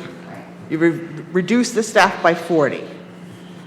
So, as I indicated in our ad hoc committee meetings, this is going to be extraordinarily difficult for this body and the Board of Ed to do the comparison that we're used to, a comparison, quite frankly, that I count on every year, because we are purchasing salaried folks, that sounds awful. We are investing in salaried folks that are disappearing, and there are positions that were left unfilled. And so it's an optical illusion. Other than the fact that you know that we cut 94 people's positions, which equated last year to about 68 FTEs, that happened. All those positions were cut last year in order to come out of the budget deficit. But you're not going to be able to one-to-one match until these ESSER funds go away. In the way that you like to. So for example, CNAs were purchased this year, so supported, I can't come up with another way of saying it. So we invested in CNAs. It is an addition from last year, but they're temporary positions, so they won't be remaining. So they're in there as an extra. But go ahead, I don't want to foreshadow what you might be asking. I'm just trying to put a bit of caution tape around the preciseness of what we're going to be able to share with you. Okay, so, Are you thrilled that we have 40 less? well, Wasn't 40 so more. 40 less, and now you're projecting another 30 less coming out of Connecticut and federal grant-funded positions. You're projecting that you're going to have 30 less positions. Right, so we cut the interventionist positions out of some of our grant funding in order to float them in our ESSER funding. So it's a trade-off of, there might have been 10 interventionists at Moriarty School at a lower rate of pay and some part-time, and now there will be one certified reading teacher. And so that's what you're seeing. Okay, so we didn't really add any new teaching positions Last year? in this current year right now. So there were some ESL teacher positions that needed to be added, but they didn't come out of the operating budget. Okay. And there were offsets, so there were other positions in COVID that we either couldn't fill or didn't need. Okay, are there any general fund positions that we're adding for the coming year? I'm planning on adding one, which would be the transportation/safety director. The job description, if you didn't see it on board docs, I can forward to you. And if at any time that the special education or ESL program requirements by law, if 10 students move in who have special education needs, that I'm required to hire more special education teachers or paras. And that's that. They're unanticipated. Right, no, I understand that you cannot, Right. don't have a crystal ball to see who's moving in or who's moving out. I get that completely. And did you add any administrative positions this year? No. Do we have any administrators? How would you know you? I'm looking at you and you weren't thinking. Okay, Don't. Yes, we did. We added the assistant special education director position. And she provided a report about 2 meetings ago at the Board of Ed meeting to show the cost savings that we had required of her position in bringing out-of-district programs and students into the district. okay, and are you still proposing an equity coordinator? We are proposing an equity coordinator, and that's going to come out of an alliance district, not out of the general operating. Okay, and this safety transportation person is going to come out of general fund? Unless you aren't able to provide the increase that we're requesting, and then it will come out of the grant fund. Okay. In the ESSER 1, if I just want to go back, ESSER 1 was $12.5 million. You got 6.3, We're running, so. and then total 6.2, yeah. Was 6,321,410. ESSER 1 was 6.2 million. And then ESSER 2 was 8.5, Correct.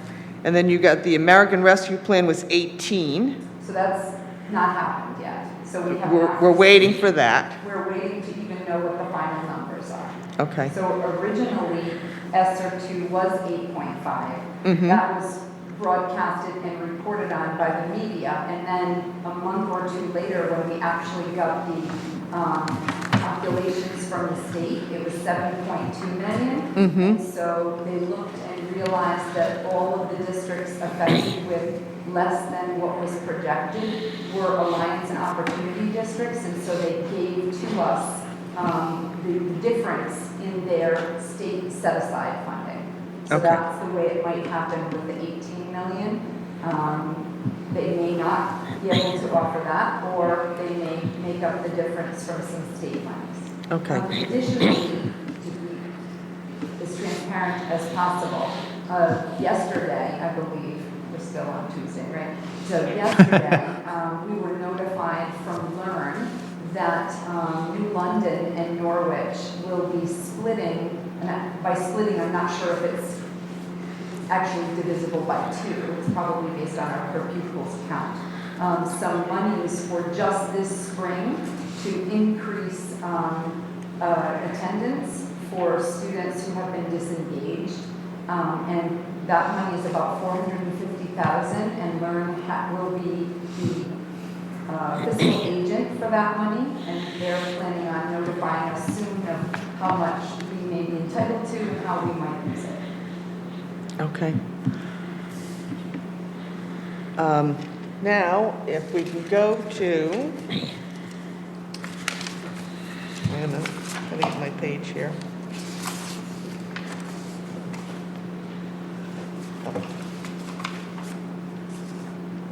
Well, I guess it's on, I'm sorry, I have so many sticky notes here that, okay, page 112 Still the same book. in the book, yes. So, for 2021, in line item 55560, which is tuition, for 2021, I have that you had in that line $34,014,126. In the budget book, there is a different number.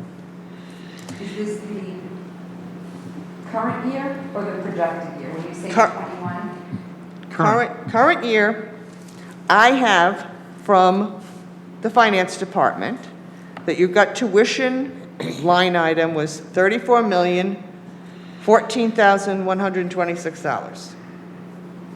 But in the budget book for 2021, in this book that you're looking at, Right. I see that. But if you got it from the finance department, wouldn't Josh have written it in the budget book? Yeah, right. Yeah, so on this page, the grant listing and those FTE counts, Bob's first 3 days on the job were assisting me presenting information in our budget book in the format that you're accustomed to, starting with Dr. Stringfellow's budget presentation to the Board of Education and kind of translating it into what you're accustomed to seeing. So that tuition payment could be affected by the special education reimbursement negative number down below, because it's kind of an important number to look at. That's the special education excess cost grant and Norwich Public Schools, and that's that against their tuition costs. So that could be the difference. okay. So Makes sense. the 35,814 for 21-22 has that same special education reimbursement reduction of $1.7 million. So So the special education excess cost grant is very difficult to predict.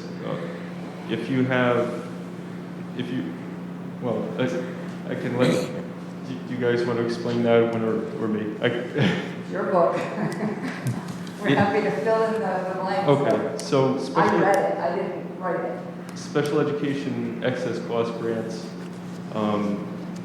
if you have a student with very high needs, that's, I believe, 4.5 times the average per pupil cost. The district can submit for for the excess amount. It's never funded at 100%, so if you're short $80,000 on a pupil, you might get 40 or 50 cents on the dollar reimbursed. And the cost of those services are, vary greatly. The students come in and out of the district throughout the year. I understand all of that. I just want to make sure, because we heard about all of these increases to tuition, and then I'm looking at 2021, 21, 22, and saying, well, there isn't a dollar increase here at all. So how are we accounting for this? So we're supposing that the $1.7 million will offset the increase from NFA, et cetera. No, the 1.7 is just an estimate of the reimbursements for the special education excess cost grant. The tuition payment line item is an estimate of the line items that Bob and I put together to come up with a total of $87,567,584.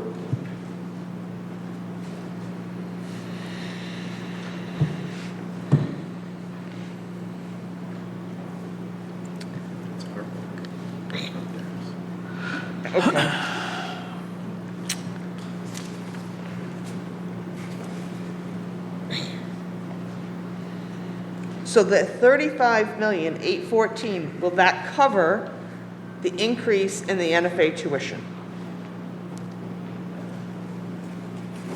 Because it's the exact same dollar amount for 2021 as it is for 21, 22.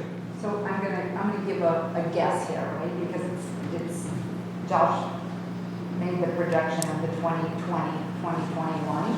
That's not an actual.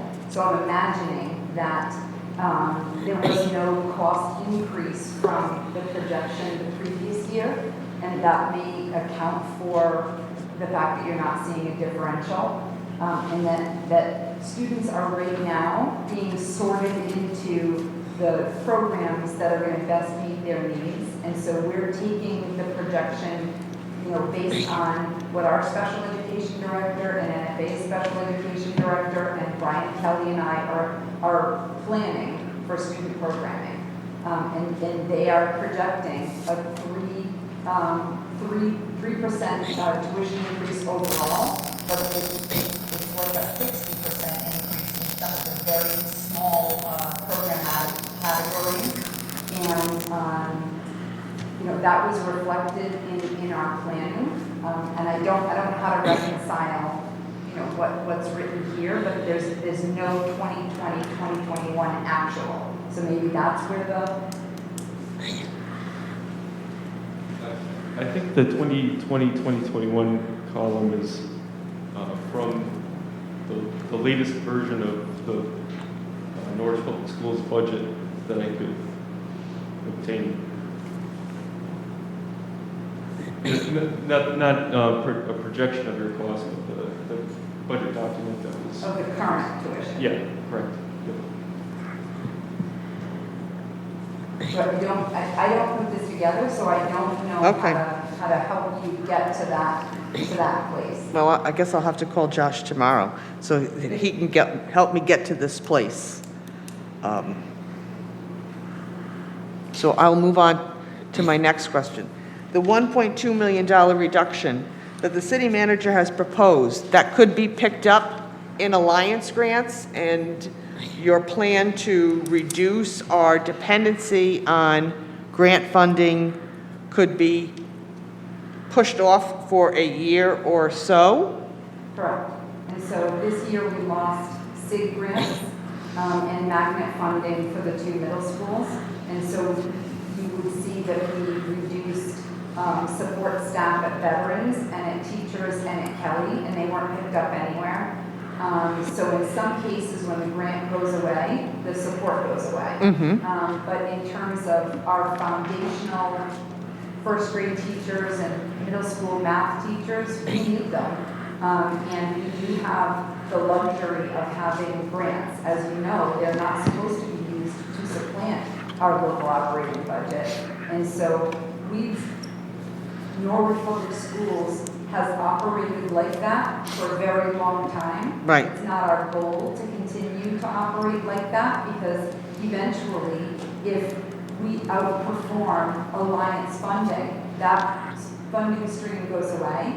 And there are lots of general education staff in Alliance and Title I fundings. It should be enhancements that are in those grants. Right, no, I understand that completely, but Yes, we're, I would have to use some of these COVID funds or some Alliance and Title I in a different way to support general education teachers.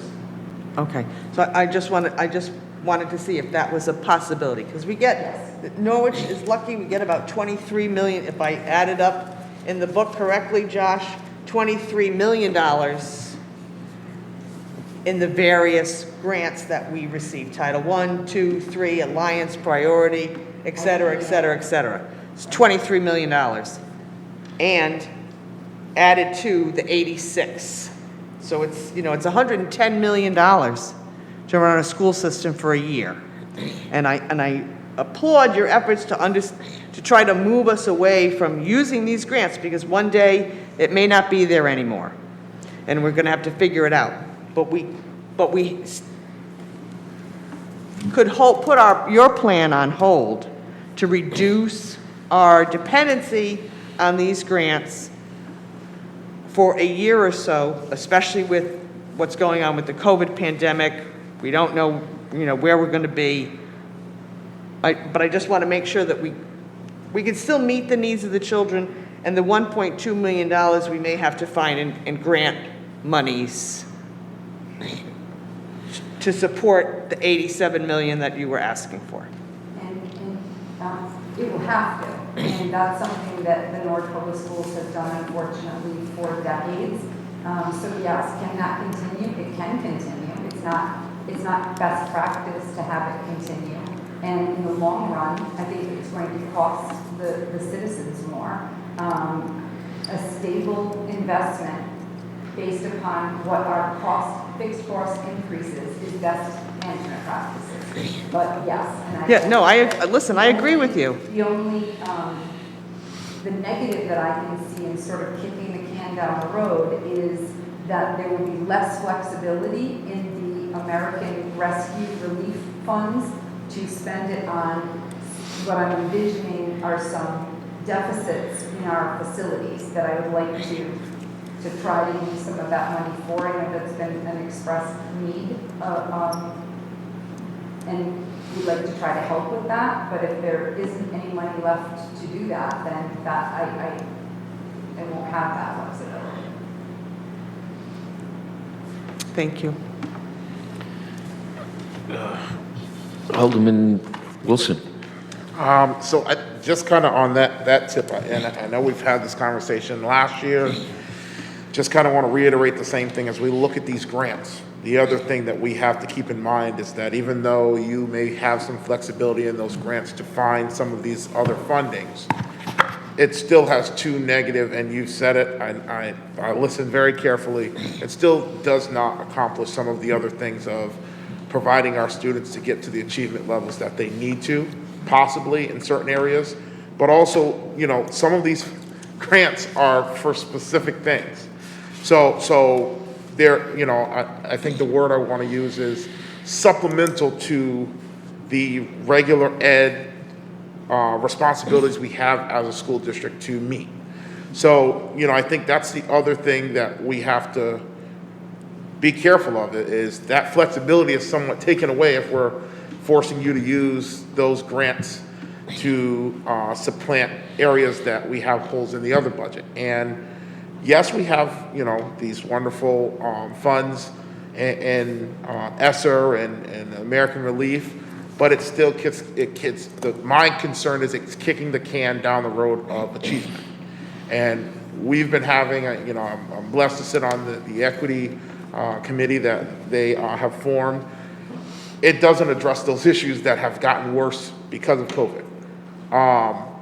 So where we may be finding a small savings by making her use grant funds, and when those grant funds aren't here several years down the road, we're going to have a huger conversation as taxpayers, but also individuals sitting up here deciding a budget to fund now the needs that are stuck on the desk of the superintendent, and that could even end up meaning some being identified in special education. So that's going to be a larger cost.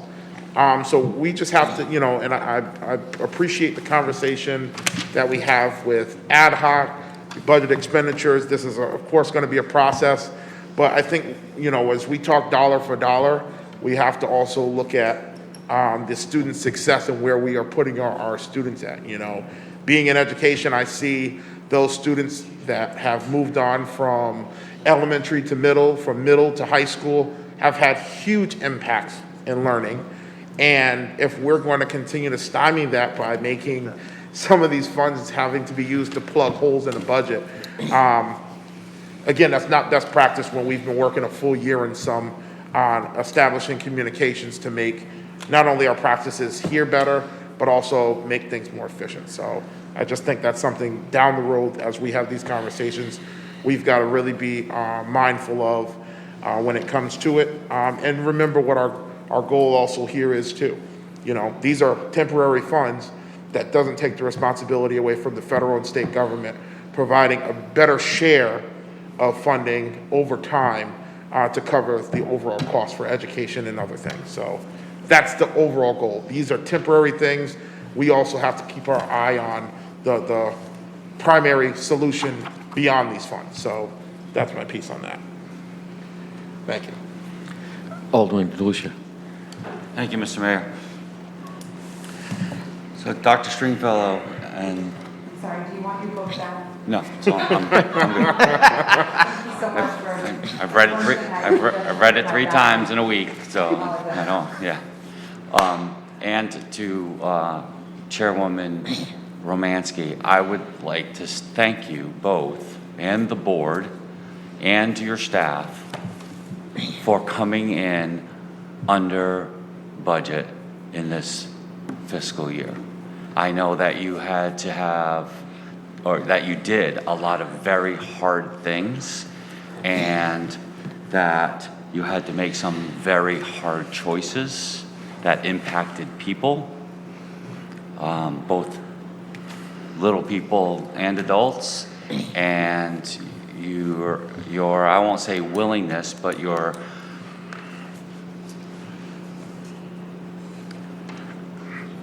fiscal responsibility of staying within your appropriation is greatly appreciated. Having said that, I do just have a couple of questions.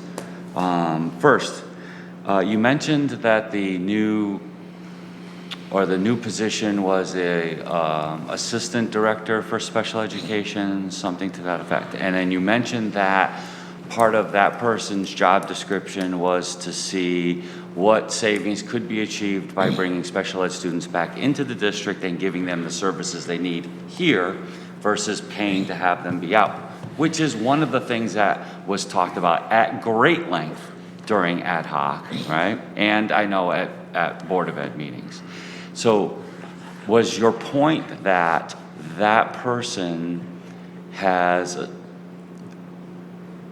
principally or mostly saved the district enough money to justify the salary and the fringes for having the position? Yes, and more than that. And that's the evidence that was shown to the Board of Ed already, is that implicit in adding that staff person was a requirement to self-fund their own position, but also uplift the education of the special education students. So it was not, we did not want to bring children back into a programmatic option that was less. We wanted to make certain that we could build a program for them that was better and was also cost effective.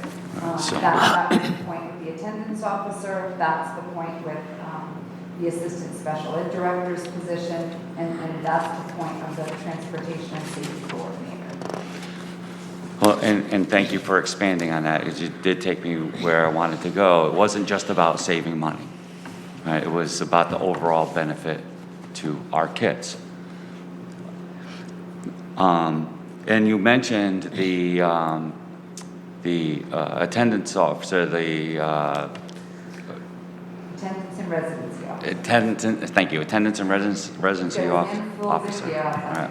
Well, and I've already mentioned this at, I think it was our first ad hoc committee, or one of our most recent ad hoc committee meetings, that I'm just so impressed with the way that position has improved the district, and in both a fiscal way and also putting the resources or helping you put the resources toward the kids that actually live in this community.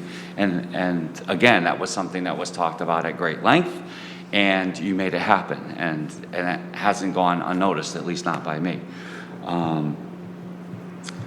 So now, on to my question. So are we now a universal one-to-one district in terms of technology? Every kid has a device that the city has, or in one way or another, regardless of where the funds came from, they have it in their hands. Yes. Teachers as well, is that my understanding? Perfect, that's wonderful, thank you very much for that. You mentioned when you were asked earlier about the $1.2 million difference, and how that loss of funding, if that's what it ultimately ends up being, might be defrayed in other ways. And you mentioned something about, you made a comment about some of the things that you would like to do in buildings. So two different things, I think. Okay. One is, you know that the budget evolves, and so we're in April, and you make those very important decisions in June typically, if last year was any telltale of what was going to happen this year. So between now and June, it's our time, and Josh is a wonderful resource in doing this effort and communicate changes from NPU, from other shared agreements, and we'll partner with Bob, and if some of our projections were too high, then that's money that we don't have to put in our budget anymore. So if the healthcare account improves during COVID, which doesn't sound like it will, but let's go with that, or NPU, we've overestimated for tuitions, as Mrs. Gould talked about, then we'll take those off and we'll ask for a smaller amount in May and June. We haven't realized any of those changes. It's only been a short time since our last budget meeting. We'll continue to do that. We'll continue to look to see if our projections are coming in where we think they're going to be. What I was speaking about is we're right now estimated to come in under budget by about $500,000. That literally could be a couple of very high-need kids that move in tomorrow, so I don't want to get everybody's hopes up that that's our goal, that's the way we're trending, that's what we expect to see. At the end of that, as I understand it, you have a choice. You can take that money back and you can put it in your city fund balance. I mean, that's really not my area of expertise. That would be, I think, either the council's decision or the manager's decision. What I'm hoping that you think about, and really what John thinks about, is that if we would be permitted, if we are able to every year, that's what I did in my last district, every year we brought in the black, and we would put the money into an undesignated fund balance. Those rules in Rhode Island are not similar to Connecticut. In Connecticut, you need to put it, as I understand it, in a non-lapsing account and create some sort of designation on what that money would be spent on. I would recommend, certainly humbly, that you consider putting it in an account that we can spend on capital improvements. We have significant capital needs, as you know. I know that you're all working very, very hard at the building committee meeting, and we are so thankful for that. In the meantime, boilers are aging, roofs are aging. we don't have handicap accessibility at some of our schools in our central offices. And so we right now, to feed children at Waquanic, the principal is walking up flights of stairs with food to bring them to the kids. I'm just happy she's physically able to keep lugging the sandwiches up there. So there are things we could do with this money to improve the handicap accessibility, to improve the roofs. But it's your money, and so if it's your will that that be returned to the city fund balance, we honor that. But it doesn't stay with us, is my understanding. I don't just get to keep it and roll it to next year, which would be very cool if you were like, open. Because it hasn't really happened before. I sort of, was quizzical with the manager to say, what's going to happen to this money at the end of the year? I mean, I promise to try hard to save money regardless of what the answer is, but it would be very nice to know if we have a plan. Yeah,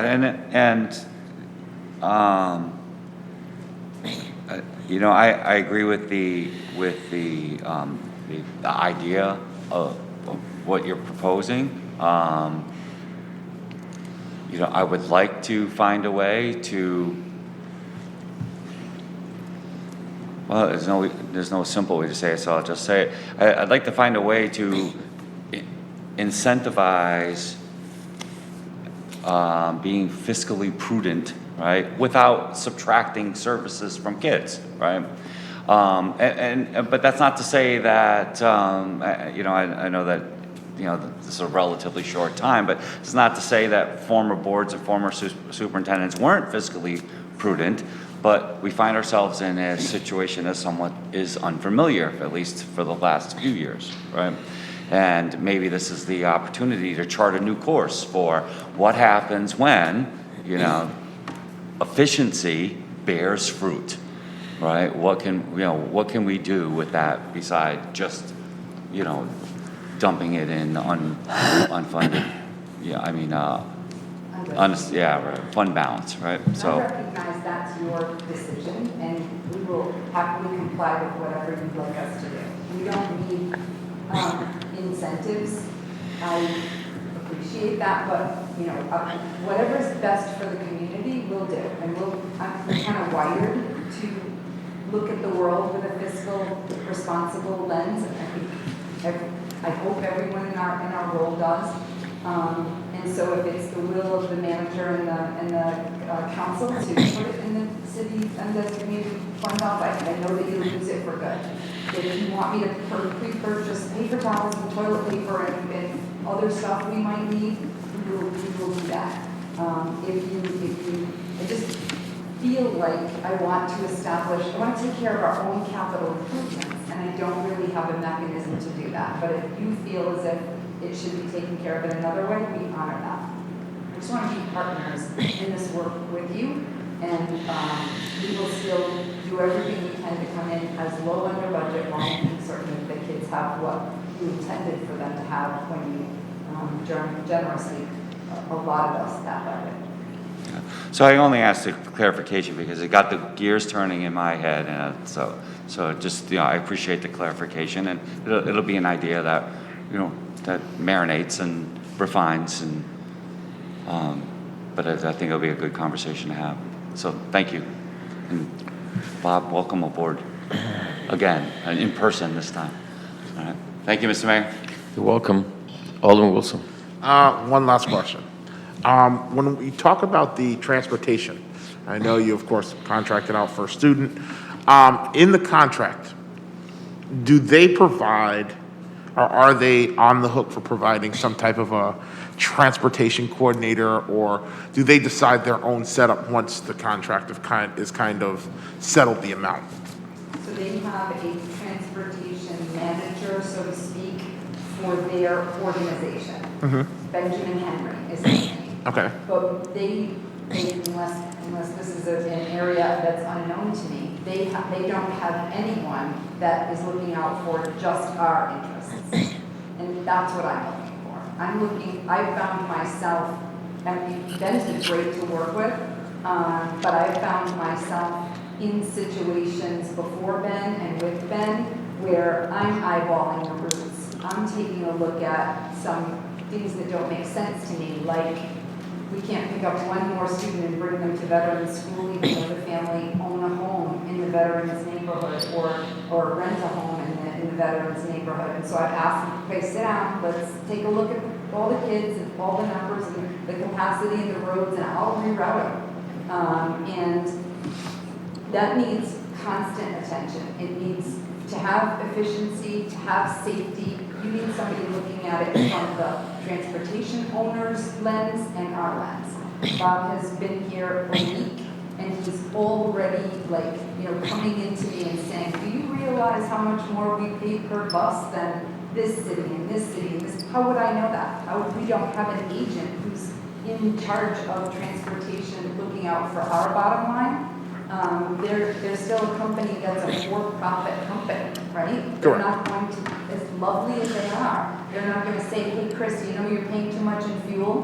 Why don't you put up your own fuel pump right outside of the school department? And so Bob's, he's been here a week, please never leave us. He's already coming up with ideas, but this isn't his full job. We want him focused on this, and we want him in sync with Josh, so that we continue to stay very fiscally tight and accurate. And so I think it's worth having somebody with a background in transportation that's looking out for our students' safety first and foremost, and for our bottom line and how we can spend less on transportation to get a safer bus ride and a shorter bus ride for our kids. And that's kind of the reason it's so. And if that doesn't happen, then the position goes away. Just like it would have happened if the assistant, if I was wrong, which my husband will tell you, happens quite often. And if I'm wrong and I've tried to make things better and save money and it doesn't make things better and save money, it's gone. And that's, you just answered the follow-up question. It's kind of in the same sync of those other two positions that Alderman DeLucia just kind of hinted at. It's a way to incentivize it to pay for itself and find efficiencies, but also savings while being safe. Safer and shorter. You don't want a 5-year-old on a bus longer than is needed, or even a 3 or 4-year-old. Absolutely. And so the other part, I know we talked about safety, would you utilize this person? I know we talked about you're talking about Alice and all those other things. Would you utilize them to help in that area as well, or would this just be? Absolutely. I spent some COVID time getting to know the safety officer director of NFA. That poor man called me like right before the mayor's calls every week. And we were trying to work together on, there's tons of safety grants out there. Oh, yeah. Absolutely. But you need he alone can't do a lot of the grant work. They need to attach themselves to a public institution. Absolutely. And then we have to partner with the police department. So we've tried to do that a couple of times. We don't have the horsepower of another person to focus on looking for the grants, writing the grants. The grant director that we have, quite frankly, just resigned, so I really appreciate it, Mrs. Gould, that you didn't ask for the lovely spreadsheet because we don't have a human being to do that today. I thought I would be nice one time. It was very benevolent of me, and I couldn't appreciate it more. I was like holding my breath that was going to be your next question. And very rightly so, it could be your next question. So this is, it's a full-time thing to walk around buildings. I mean, as a former policeman, I'm sure that Alderman Nash can speak to this. You need to make sure the hedges are low, that the blinds are open, that the police have access to knock boxes, and that they have systems in place so that when they're alerted to come to a call, that the physical site and the staff are on their toes at all times, just focus on this. And our principals and staff do a really great job, and we have a safety team made up of lay people and parents and a couple of assistant principals, but that's not what they're focused on. And so I would like to be able to increase our safety and security measures, and I know there's grant money out there, but we just don't have the bandwidth to bring it right now. Absolutely. And I'm just, I just thought of it because, of course, I've seen some of the wonderful emails that the State Department was sending about some of the funds that they have for public school districts for upgrades to cameras and things of that sort. So I can see this is, again, one of those positions, a training, where over time with those grant funds and different opportunities that come every other year or whatever, being something that could really pay for itself. So that was just another reason I asked the question, because it's another mechanism to keeping the position while not having it to be funded through the general fund and other areas. So I appreciate it. Thank you, sir. Couple questions for myself. Alderman DeLucia spoke about the program, the officer was hired for the residency issue and the stated savings. What was the mechanism of notification to the other towns that the student was going back to their true town of origin? Was that a meeting of yourself and their superintendent? How did that actually work? So what ends up happening is if we find out or are notified of a student who perhaps is not residing in Norwich, but is attending one of our schools or one of our out-of-district special education programs or one of our tuition high schools, then the residency officer would go out and meet with the family and ask to tour their home to see the child's bedroom.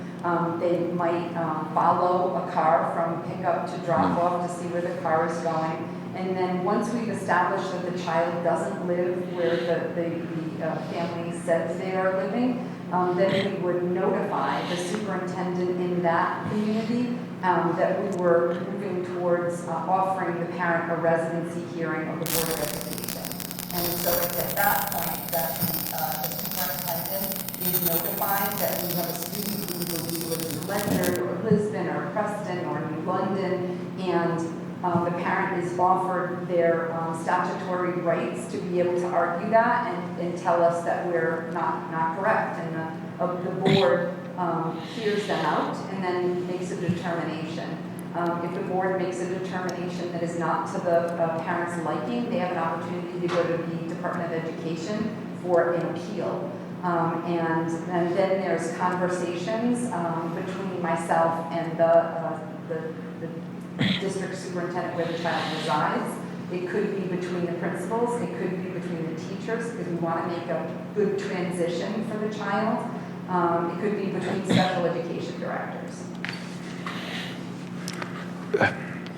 Is there a mechanism, the idea of the taxpayers in Norwich paying for the education of a child who doesn't live here, as you know, has not sat well with some residents in town. You've got the call or calls, I've gotten calls. Is there a mechanism for restitution from the other town? Or maybe it doesn't exist? We have investigated that on behalf of the constituents who have reached out to us. There doesn't seem to be a legal way to go about that. It's quite frankly hard enough to get it to stick when we're really sure that the child lives in another place.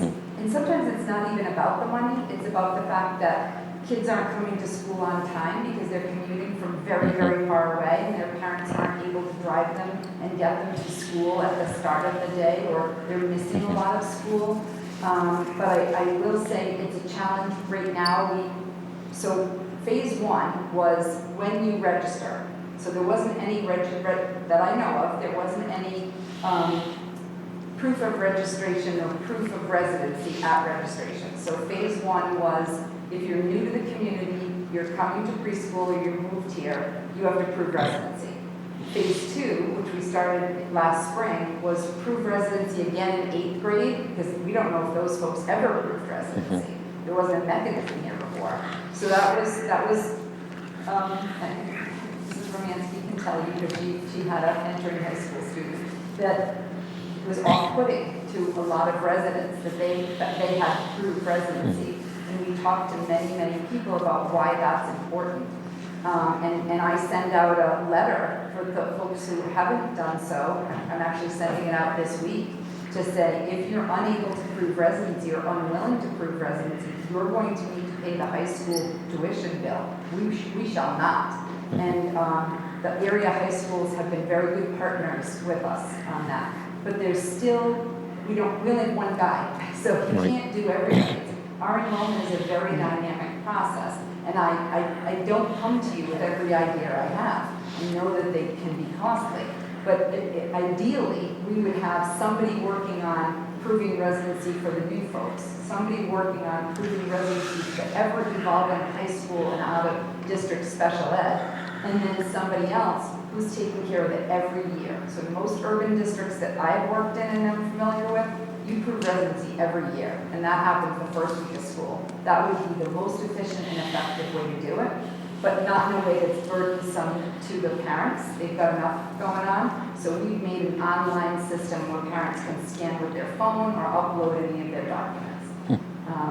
But yeah, I don't think that we can, our lawyers have not indicated to us, and I have asked, is there a way that we could charge either the person, because that was the request of the taxpayers that contacted me, can we charge them, or can we charge the other school? What I will say is that I developed in partnership with the legal firm an affidavit that kind of, you know, if, I'm going to give an example, if my son, who does not have any children, to be, if he wanted to pretend that he was living with me and I'm the homeowner, or I'm the owner of the housing apartment complex, then if you're not the homeowner yourself, if the parent's not the homeowner, we develop an affidavit where I, as the homeowner, am saying, I promise that PJ Stringfellow and his little ones live with me, and if I'm fibbing, then it gives a mechanism for the for the Board of Ed to then get compensation. Usually, once the homeowner sees that, if it's an untruth, they won't sign it. And so it's been a deterrent for that, but we have not yet utilized it. We haven't had to, quite frankly, utilize it to engage in a recompensation, but that could be an avenue that we will be able to explore in the future. I mean, it would be a shame it's an Norwich taxpayer, but it is something that might be available to us. You're clearly focused on the well-being of the child. And a child going through this, it has to be very tumultuous. They're just a kid. They don't get it. Sometimes, though, it's the kids that tell us. Oh.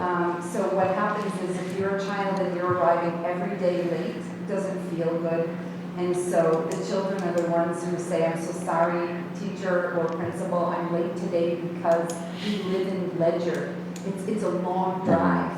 Or I'm sorry I was absent yesterday, my grandma couldn't get me to school because we live in New London. And I'm in the car a really long time. Because sometimes we'll say to parents, if it's hard to drive, or the drop-off, as you know, this year, lots of parents didn't avail themselves of the transportation we provide, they drive. And so if the drive's too long, one of the things we do in our attendance committees is say, would you consider putting your child on a bus? And it's the child that'll say, no bus comes to my house because I live in Hartford. And so, you know, in a way, they certainly do love their teacher and their classmates, but I think they want to come to school on time, and they want to come to school every day and do their best. But you're right, I mean, at the end of the day, that's our business, is caring for these little ones, and we want to do everything that we can to support them. It's heartbreaking. But I need to be able to be that fiscal agent for the money of the citizens who employ me and whose interest I need to look out for in Paramount. It's also very, very difficult for NFA because NFA is a wonderful school. And if you live in an area where you have your own high school, but you desire to go to NFA, there are people that will just do whatever it takes to make sure that their child has access to that institution, and you know, who could blame them? But I have to enforce the fact that if you're not a Norwich taxpayer, you need to find another mechanism for paying that tuition. It can't be us. And so I'm not the most favorite friend of a lot of folks, but It has to be very difficult. The last thing I would share, speaking with Senator Austin, I know that the Appropriations Committee was working on rejecting the governor's new plan for local education cost sharing because that was creating a cliff for us in the out year. And they were pushing to go back to the promise that was made for a 10-year escalation of restoration for ECS funding. She spoke to me over the weekend that that's still their intent, at least out of appropriations committee, so there could be changes in what comes from Hartford still to come. That would help, to put money back into city budget or Yep. not having to levy for the taxpayers. Definitely. She's been just such a wonderful champion for our schools.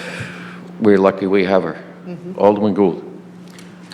So to follow up on talking about the residency attendance officer, what do you think, I know you don't have it in your pocket, what do you think Ed Peckham saved the Board of Education or the city in dollars? We report out on it actually at every board meeting. And so in deferred costs and current expenses, not having to provide tuitions or some out-of-district courses, it's over $1 million. Over $1 million. I can get you I can send you the exact figures, but it's on board docs every month. Okay, I can look it up. And what do you think the assistant special education, I want to get the title correct. Assistant, I think it's actually, I call it Assistant Special Education Director. I think the exact title is Assistant Director of Student Services. Okay. And so I don't want to guess that one because that only came before us once and it wasn't in my report, it was in the Special Education Director's report. So I will get you that if that's permitted, but it was well beyond what her salary and benefits package is, and she was able to create programs in our district, which is another one of our goals. If we can meet the needs of our children here, why would we put them on a bus far away from their siblings and their neighborhood peers to get maybe an inferior program that doesn't support their needs far away? And so it has a dual effort, but she saved a considerable amount of money this year and in COVID. So I can only imagine what she's going to be able to do for our kids next year. Okay.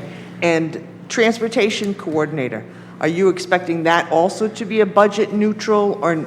I am, and it would have been better last year because now some of our I swear they heard it at one of our meetings because right after we had a couple of our budget meetings, neighboring towns came up with this concept and they already partnered together. And so there are some players that are now not going to be able to do a shared service design with us. I will explore that with them. But just by what Bob's been able to raise as questions in the last week that he's been here, I don't really have any doubt that we're going to be able to find some cost savings that will offset that position. And if we don't, then it will go.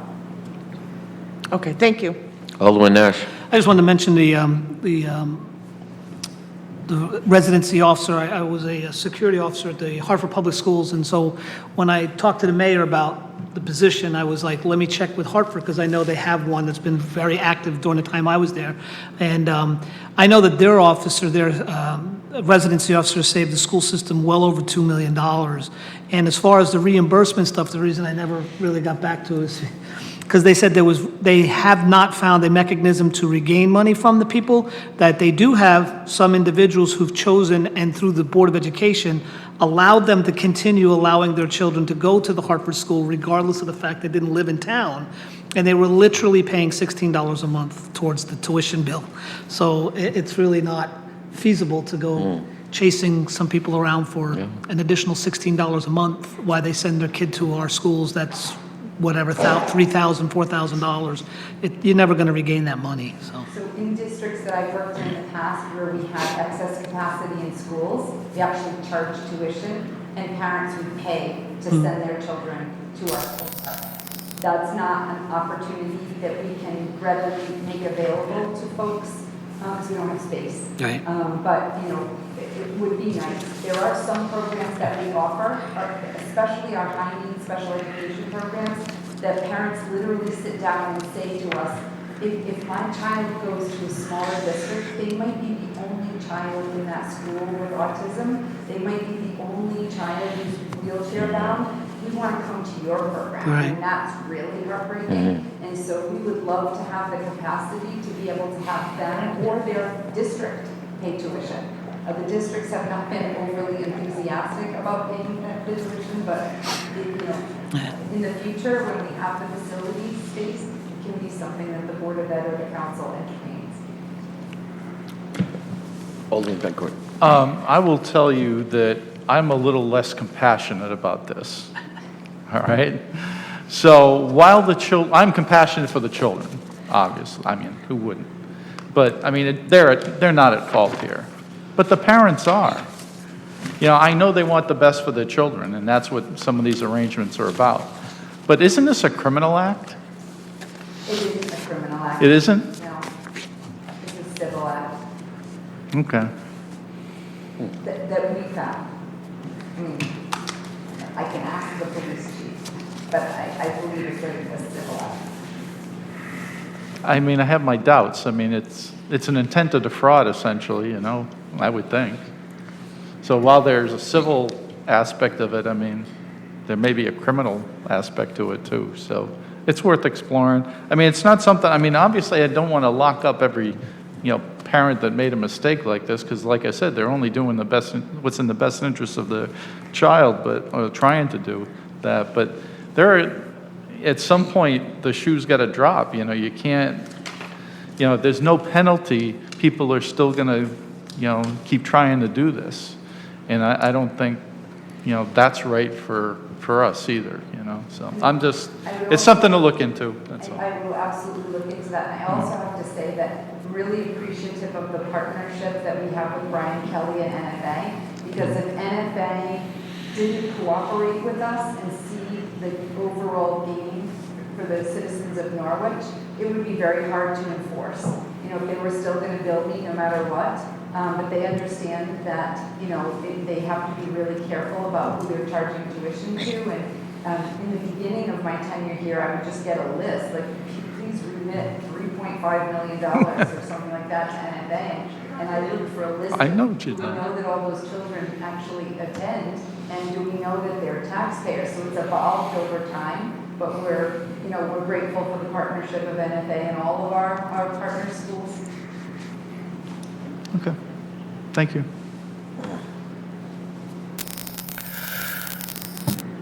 Thank you very much.